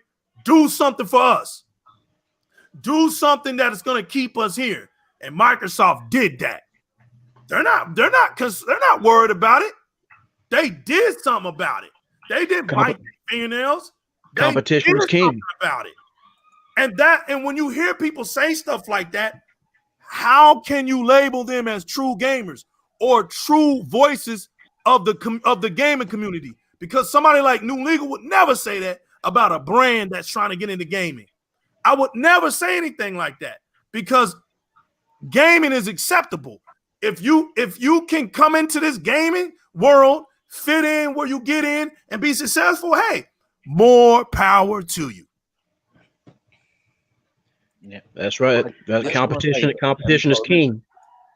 Yeah, man, they were mad because they were mad and they were scared because of what the 360 did. Look, if you're a dummy, and I mean that by choice, because nobody's a dummy by default. You're a dummy by choice because you can read up on this. This is why they want you to believe that Xbox has never won a so-called console war. Yeah, they did. They did it with the 360. Everybody knows that when a console dies, a new console comes into play, all records stop. So what year did the Xbox One come out in? 2013. What month? November. So right when it came out in November, all numbers tallied up to that point stops. You don't keep going. We're in a new generation. We're buying a new console. So who won at that point? We're not talking about months down the line where these consoles are dirt cheap and people aren't really don't have the money to invest in a $499 console, and they're buying the 360 and the PlayStation 3, and now the PlayStation 3 takes the lead, and now you want to praise it. That's what happened. And then they want to say, oh, look, we passed up the Xbox 360, so we won the console war. The manufacturing of the 360 stopped. Right. It has stopped. But they were still making PS3s. Still making them. They were Microsoft. And 360 ended a year before the PS3. That's right. Yep. That's exactly right. Once 2013, once the Xbox One came to the scene and got into the stores, that legacy of the PlayStation 3 and the Xbox 360, those numbers stopped. So at that point, who was leading? The 360. The 360 won that generation. But they can't take it. You see how much that kills them? So that's why you don't hear. Listen, these articles are not here for you. I'm gonna say that on this show right now. These articles don't like Xbox. Okay, these people that you consider gamers, or because they have these platforms, and these editorial sections within the gaming community, you think that they can just say whatever they want to say, and we should never criticize or think outside the box of what they're saying. We ought to take whatever they say as gold. Okay, but hey, I was told a long time ago, everything that glitters isn't gold. And you don't mount truth to numbers, because truth doesn't have a number. Truth is truth. Truth isn't stacked on how much greatness it is. It's what it is. And when they can't see something as simple as that and give credit where credit is due, you know we have a problem in this social media area where it comes to gaming truths and relying on outlets, for gaming sources. You don't. If you want to know about Xbox, you're going to go to Xbox. It's that old saying, you want to know the truth from what was being sold or being told, you go to the source. You don't go to an outside source to get your answer. You take it to the source that you heard it from or that you heard something about. You're going to go to that source. So if you want to know about Xbox, go to Xbox. What really grinds my gears is that when you call them out on their baloney, Folonies, they call you toxic. They call you a fanboy, or they call you a corporate slave. There you go. But at the same time, it's them that's pom-pomming. It's them that's drag queening in these streets. It's them that are prostituting for their brand. We're not. We're who we are. Look, when we have discussions with our Nintendo fans or our PlayStation fans, that's what we've always been doing. We're not doing anything outside of our culture. It's what we do. All right? What? Threatening each other, losing our minds over this stuff. It's what we do. Hey, Legal, why can't they be like them nice Nintendites? Why can't they be like them? Because, just stay in their lane. Right. Well, because a lot of times, man, the Nintendo fans are kids, man. We know that console brand is for family entertainment and kids and stuff. So we are a mature community of gamers. So we don't even engage. We don't even come at Nintendo fans like that, because the Nintendo fans don't even come at us like that. I'm not gonna sit up here and lie to you and sell you like Mario, bro. Mario is harmless. I'm not gonna sit up here and tell you I don't like Sega. I mean, Sega and the Sonic the Hedgehog games. Sonic is harmless. So it's ridiculous to go at that type of stuff like that in a hostile feeling. I mean, there's nothing hostile about Nintendo or Sega. You know what I mean? It's not. We grew up on those consoles. So Sony fans just have a problem with insecurity, y'all. And a lot of it is driven, and they know, the media knows how to drive their emotions, and they still don't get it. They don't get it that this is why your gaming outlets are so popular. They're not popular off of us, man. Look, YouTube isn't even popular off of us. You go on YouTube and you look up the PlayStation community, they're 3 times as larger as we are. 3 times. We just crossed over 4 million on YouTube. And then you got some of us who are fence sitters, whereas it's like it's either you either here or there, but most of the times they lean over there. There you go, and that's a major. And I've said that since day one. Okay, this is a 7-year thing with me. I've been saying this. Hybrids are just as worse for the Xbox community, because you are exactly right, Fireboss. That's the disease. Okay. That has plagued our community. Anytime an Xbox fan stands up, it always a hybrid to try to make him feel like, well, why are you so excited? I have one and I'm not thrilled about it. Why'd you buy it? Bro, why did you buy it? I bought it because I'm a gamer. Well, what games you play? Well, I haven't played this and I ain't played that yet. So why are you talking to me, man? I'm over here feeling excited about my purchase. Leave me alone. Because that was their whole point. Their whole point was just to buy the console so they could have some talking points. They saw that there was a movement going towards the Xbox in a negative way, and they utilized it. That's what they did. They ran with it. And when they saw that they could run with it, and they saw that it was making an impact, and they saw the little things that they were saying were being exposed by the gaming media, they ran with it. They had the gaming media. They had Metacritic. Think about it. Think about it, y'all. Mm-hmm. They had the Metacritic. They had all these gaming outlets. Shout out to Had them all in their back pocket. Had them all in their back pockets. And then we come to find out, and Elite made an awesome video about it on his tube. The exposed favoritisms of Metacritic, IGN, and Sony. And all these years they've been telling us, oh, listen to y'all cry. There's no such thing that bothers me. Y'all just mad because what? We're selling more consoles than y'all. It's coming back to bite you, man. Metacritic is quiet these days. I don't even know the last time anybody put up a Metacritic score. They know it's bogus. Mm-hmm. You know why it's bogus? The greatest thing ever happened this year. What happened to them this year? That Last of Us 2 got slapped all down their throats. I'll tell you what, I'm going to jump in here. Metacritic is a massive scam. I've done videos on it before. Various YouTubers have done YouTube videos on it. It is a massive scam. Because basically they're influenced basically, and they get money from sort of certain people, journalists and stuff, putting content on their thingy. So you might have basically, yeah, they're influenced. So someone, if someone's got promotion with them, they will push their reviews above someone else, for example.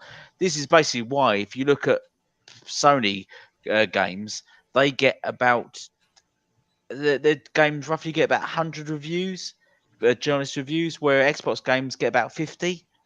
We get far less reviews our games, which obviously pulls our percentage down, pulls our overall average down.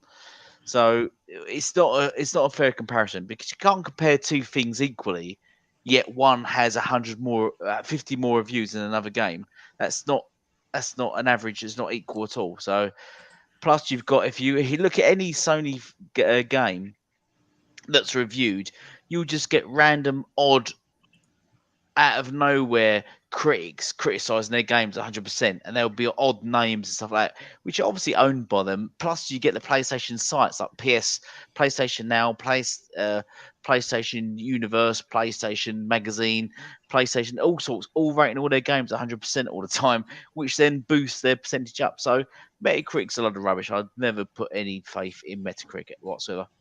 Never did. Nah, it's nonsense. And then what is it? Because the annoying thing, what annoyed me about was Last of Us 2 is a brilliant example, because when the user ratings come in and it was getting spammed with, they were saying it was being pulled down by user scores, by trolls basically, that they actually removed them all and redone it all, and then blocked people. I don't remember who it was, but somebody said Sony called them. But Xbox games have been done. This happened to Xbox games. Why haven't they not gone to Sea of Thieves, for example, and gone to the user score of that, and then deleted all those negative reviews? Why have they not done that? Why have they not gone to Xbox games and deleted all negative reviews of Xbox games? Why have they gone to The Last of Us 2 and decided now they're going to make a stand against it and delete all negative reviews? Just on that one game as well, just that one particular game. The reason is because Sony paid them to do it. Sony paid them and said, look, can you remove negative reviews? Which is what they was doing. Sony were factually blocking on YouTube. I think it was PewDiePie was one of them. A load of them were just destroying. Even Angry Joe, that is pro PS4, and Boogie absolutely destroyed The Last of Us 2. Said it's absolute trash and crap, and only scored it a 5. Yet YouTube was blocking their reviews and banning their reviews from YouTube. Look at that sucker stuff. Call it like it is. That was sucker activity. They couldn't even take backlash. Think about it, y'all. Think about what Elite Guru Gaming is saying right now. He's truthful. They could not stand different opinions. We're talking opinions, Guru. People were just it's opinions. They couldn't even take that. So what are you blocking people's opinions for? You've never blocked people's opinions before, but you're starting to do it for The Last of Us 2. Why is that? Why is that? Because that was their bread and butter franchise. Exactly. That is it. Love everything. They had a lot of money riding on that game, and it didn't work out nowhere near as much as they thought it would. And they love Druckmann. They protect him with all their might. Right. Look what they did. This was their attitude with that game. It's The Last of Us 2. We make it the way we want to, and you're gonna like it regardless. That was the attitude. This is why the little lead writers left. They just dumped it. They were left before it, didn't they? Before this, and this is why there was the leakage. They tried to make out it was they tried to make out it was a hacker. But the truth, a developer. It was the original story was the disgruntled developers leaked it, haven't they? That was the original story. Then Sony came out and said, "Oh no, it wasn't developers, it was hackers." And then they said they've controlled it now. They've blocked the hackers. But then it was leaked again, and you think if it was hackers just wouldn't. Firstly, they would leak the entire game. They wouldn't just leak. They were lying the whole time. Why would they do that? Exactly. They would have put if hackers had control of the entire game, they would release that game on some sort of market or somewhere where everyone can play it for free. They wouldn't have just said that's the mindset of hackers. The game. Would they say, have a look at this game? They wouldn't have done that if it was hackers. They would have released the game and just fucked over everyone entirely. That's what hackers do. They would have done that. But they didn't. They just released a portion of the games just to give an example that the game was trash. That's why it was developers. And then Sony came out and said, no, it was hackers. And then it was a little bit more was released because the developers are trying to get their point across. No, it is us. The game is trash. And what happened? The game was trash. The game was horrible. And what did the users say? I.e. the gamers, which I don't put much faith in user scores because they are trash a lot of times because they do get spammed, right? But on both sides, but PS4 gamers are just calling this game trash. Right on YouTube and known PS4 gamers, big names as I said like Angry Joe, Boogie, PewDiePie, loads of big time PS4 gamers were saying this game is absolute trash and hated it. Like there was all Angry Joe, I think, scored it a 5 or a 6, and he said he only scored it that because of the graphics, because it looked good. Otherwise, he would have scored it much lower. He just did not like the game at all. He absolutely hated the game, and they all hated the game. But yet, Metacritic just wiped all their reviews off because Sony always gets the buy. That's right, and they. Mm-hmm. I'm gonna let you talk, boss. Sony. It's funny how they always feel sorry for Sony. They never look how quiet they are with all these letdowns right now. But look, they'll write massive articles on Xbox's UI. I mean, you gotta laugh at this stuff, man. It's weak. Why is there so much fuss about 1080p? What the heck does it matter? I'm not here to play the UI. Right. Yeah. Go ahead, AfterBuzz. I'm sorry, man. Go ahead. Yeah, I was saying that it's the power. It's like I said in the beginning, it's the power of the media. I mean, like Sony knows that the media is on their side, and every time Sony, messes up, the media, always makes excuse for them. So it's no surprise that Sony tried to control the is controlling or control the Metacritics, and even try to silence the people who have something negative against Sony. They even tried to control that on YouTube. So that's why Sony's doing these things, because this is why the media at the moment is not really taking a side. It's the media have gone a bit silent on everything at the moment. They're not really attacking anyone because they're unsure next generation who's going to have the lead, and then they will take the side whoever has the lead. That's the side they will take because it gets them the clicks. Because the media at the end of the day is absolutely biased for clicks. The media is basically like just a journalist version of Crap Gamer. Look what we were talking about earlier. The subject that Elite brought up, right? About how PlayStation, how Sony was trying to mute people's opinions about their games, right? And they would distribute it out to everybody they thought was just going to big up everything, right? Now, notice how Microsoft did their marketing strategy. They gave it out to everybody that wasn't strong Xbox fans. They threw it out. And you know, the funny part was the ones that aren't true Xbox fans, they got one and they really acted like they was really excited to get it, even though they couldn't talk. They can't talk the language, but these poor YouTubers crank me up, man. The front end is at an all-time high. But just notice how Microsoft is so confident in their product that they didn't care who got it. The goal is talk about it. They're above the feeble mindsets. They're confident in their product. So they put it out there. They don't care if you, what can you say? They don't care if you was talking about, well, it just really didn't get me because there wasn't a lot of games to be played. Bro, you listen, you're on a limited time frame anyway. You're there to promote it. So when you did your unboxing, you did exactly what Microsoft wanted you to do. Unbox it. Show people what it looks like.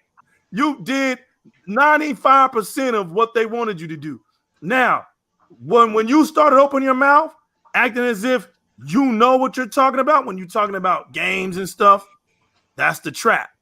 Because now, what happens if Microsoft comes out with these games on launch day and we knew nothing about it?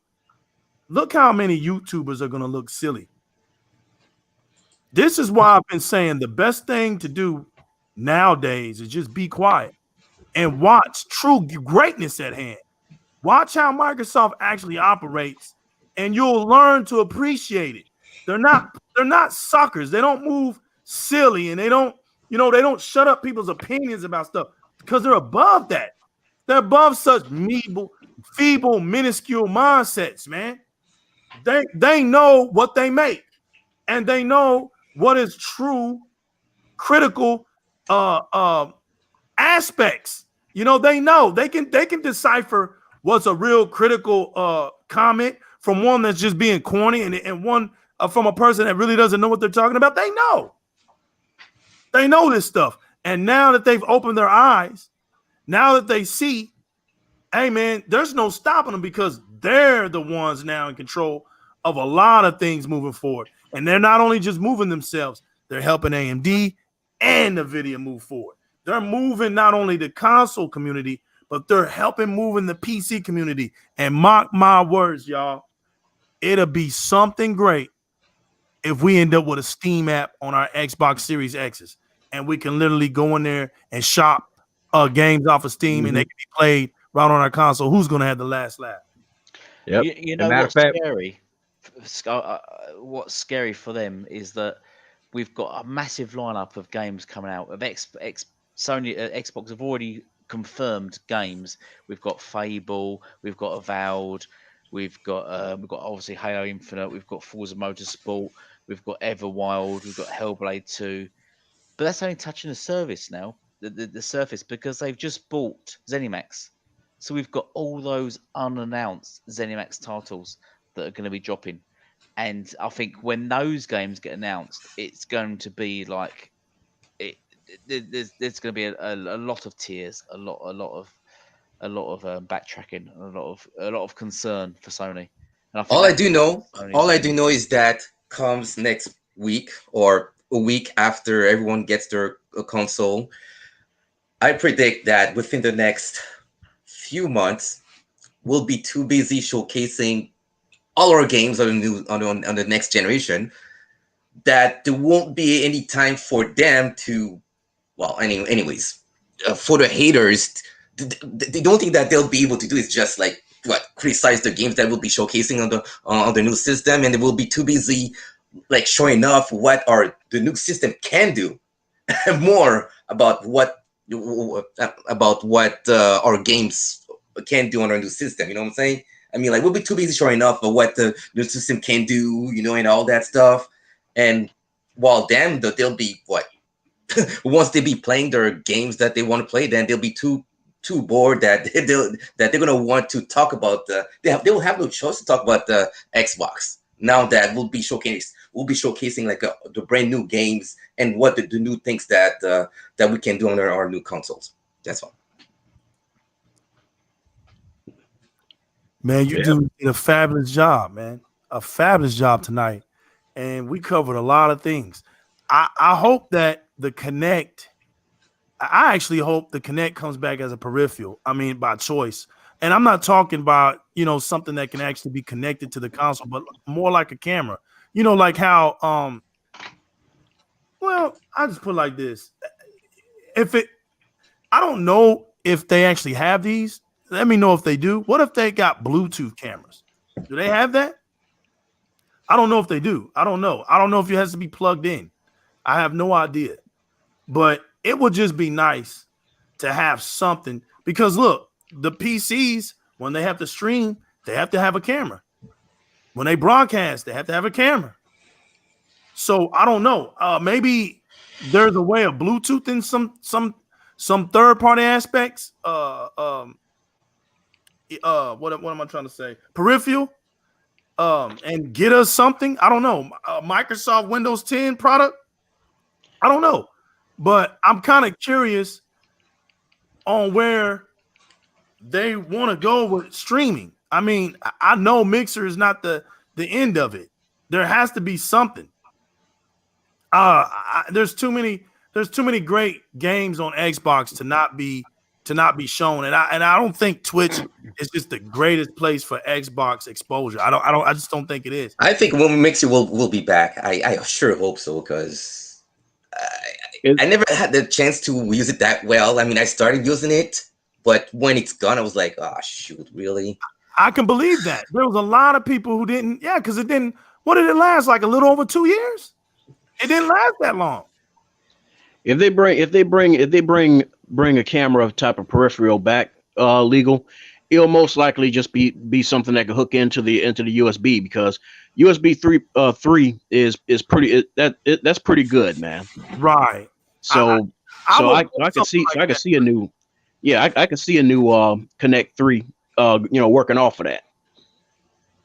Because it has the bandwidth for all that data. That's true. It's not like it's not impossible. I'm just looking at it like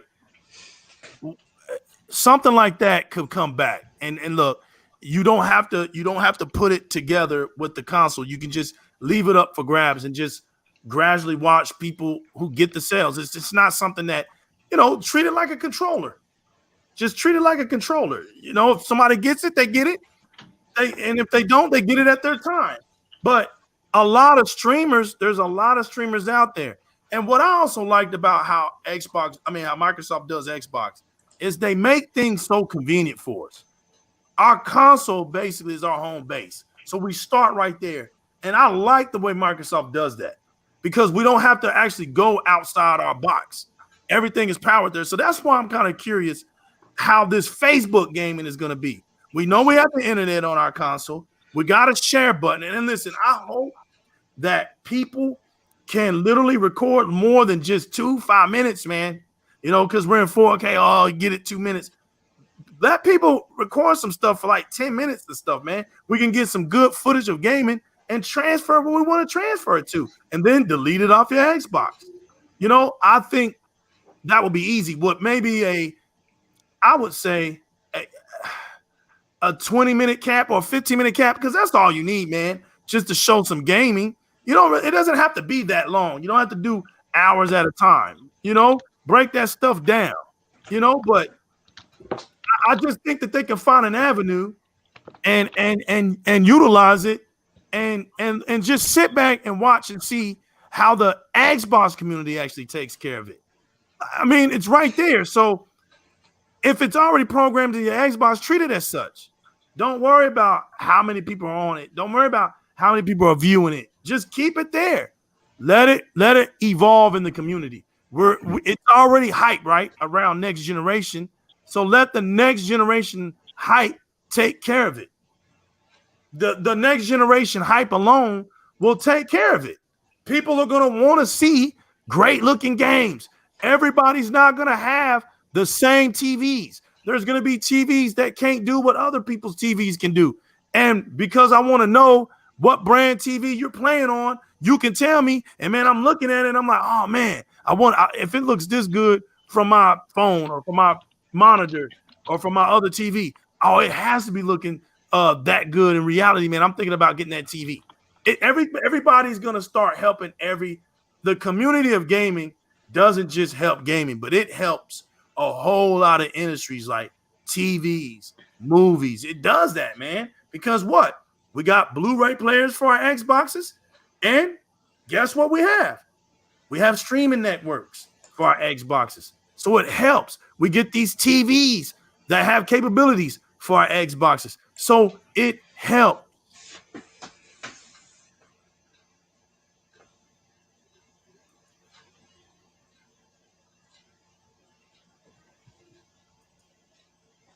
That's just what I think.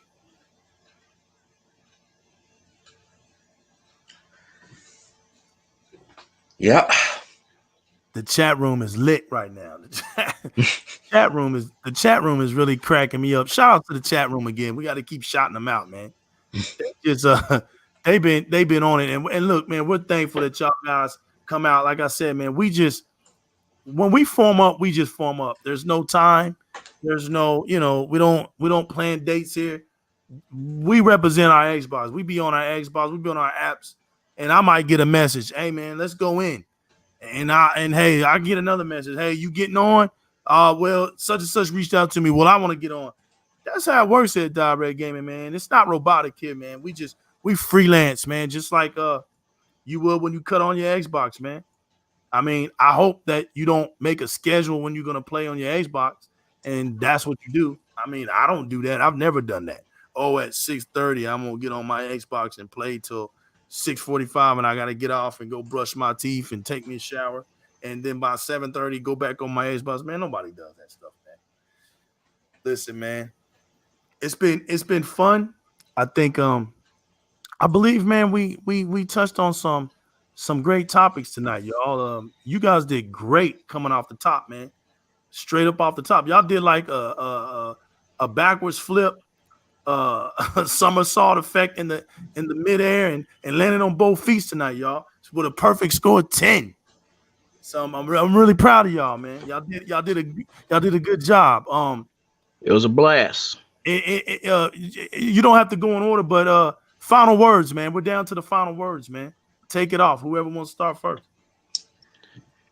All right. Well, this is your boy, the boss. You can find me here creeping around on YouTube under the very name Fireboss, Pyerboss.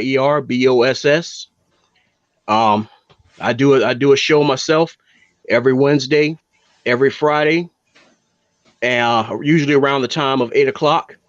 And my boy Emmanuel A1, he's usually in there. Sometimes Sega Man will join us, and ODT Reaper. So feel free to check us out. Yeah, I'm up the boss, and I'm not a YouTuber. I don't have a platform. I'm just a simple guy, a simple gamer who, who comments and sees things, and and tells and says, and I say what I feel. You can find me on the Twitter, Facebook, and most of the times I game on my Xbox. And that's it. And yep, done. Okay, and there's me, Red. I was going to say Red Dead Panda. There's me, Elite Gaming Guru, because her name come up. Elite Gaming Guru, and yeah, you won't find me on Twitter. You'll find me on YouTube under this name. My gamer tag was also Elite Gaming Guru, but yeah, you find me under YouTube. I've just dropped a recent video actually outlining quite a few of the recent problems with the PS5 that's come up, namely the SSD and the load time and stuff like that. But yeah, I basically do gameplay of MMOs and various games, but I also do gaming news and stuff. So please sub and share and join me on my channel. Thank you, gentlemen, for coming out tonight. This is Di-RRec Gaming, the place of the Xbox community, the place that's immune to anything outside the box with nonsense. We're immune to it. The mighty Di-RRec Gaming logo standing tall in the sky, and to where the Xbox community resides at, the gaming streets, the borough, the hoods, the corner blocks. We're like the corner store sitting out on your neighborhood, man. You come in and you get what you want and you walk out, man. Shout outs to the mighty Xbox Live community. in the gaming chats today, man. Shout outs to you guys, man. You guys really came in with that energy, man, as usual, and do y'all things over here on the side, man. As I'm scrolling down, I'm making sure I'm getting everybody's comments tonight. We're gonna wind down. So you guys, as you end it, keep talking a little bit, and I'll let y'all know when I'm about done. Who, us? Yeah. All right, okay. So I don't know where to go with this. Have you all pre-ordered your Xbox Series X? Oh yeah, man. Yeah. Good. Good subject right there. Hey, shout outs to everybody who actually got a Series S or a Series X. We know that it was hard to get them. I got mine pre-ordered. I'm just waiting for it to come out. You know what was funny? The SSD that I got is coming out before my console, so I'm still waiting on the console. I actually Keep an eye out for it, man. There's a whole lot of people who are getting theirs early all of a sudden. The consoles? Yeah. Yeah, it's all over my Reddit. There's dudes who've already done got their Series X's and their S's. Okay. Oh, that's good. That's crazy. Yeah. Well, I mean, Christmas early. If it's a flood on the 10th, flood on the 9th, I guess they're just going off the fact that whenever the automated service hits your account, and then then it's just up to that computer and it starts shipping and sends it out. But that's crazy, man. I don't actually know if they're actually supposed to be getting it early, man. But hey, if they're getting it, more power to them. Man, UPS does whatever UPS wants to do. Facts.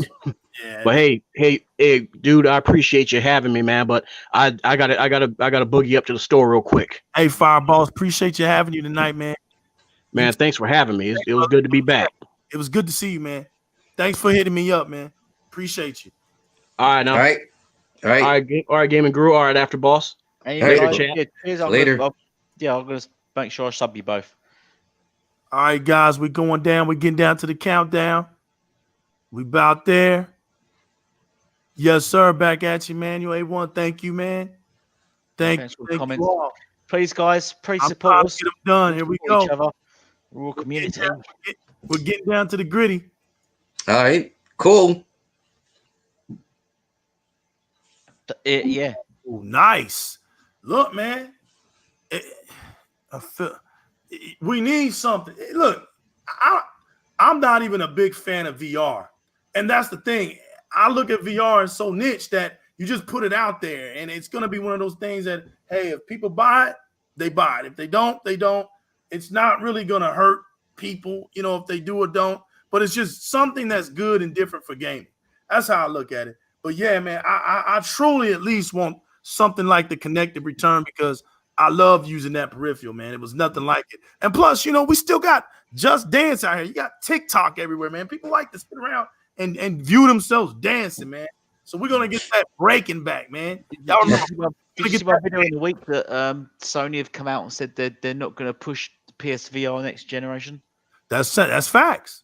Yeah, that's awkward, isn't it? Not surprising. Hyping up the PSVR and bought a PSVR. Now, just for it to already be dropped, that's all good. I made it to the end. Thank you all in the chat room. Very, very, very great today. You guys in the panel, excellent.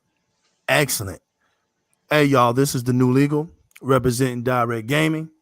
Always keep it gaming and go chase the one up in life. Shout outs to my panel tonight. Shout outs to the Xbox Live community and all the real gamers around the world. Thank y'all for coming out. Until next time, guys, we'll see you soon. And we're out of here. Xbox Until then, and it don't. Until then, what's playing your console today?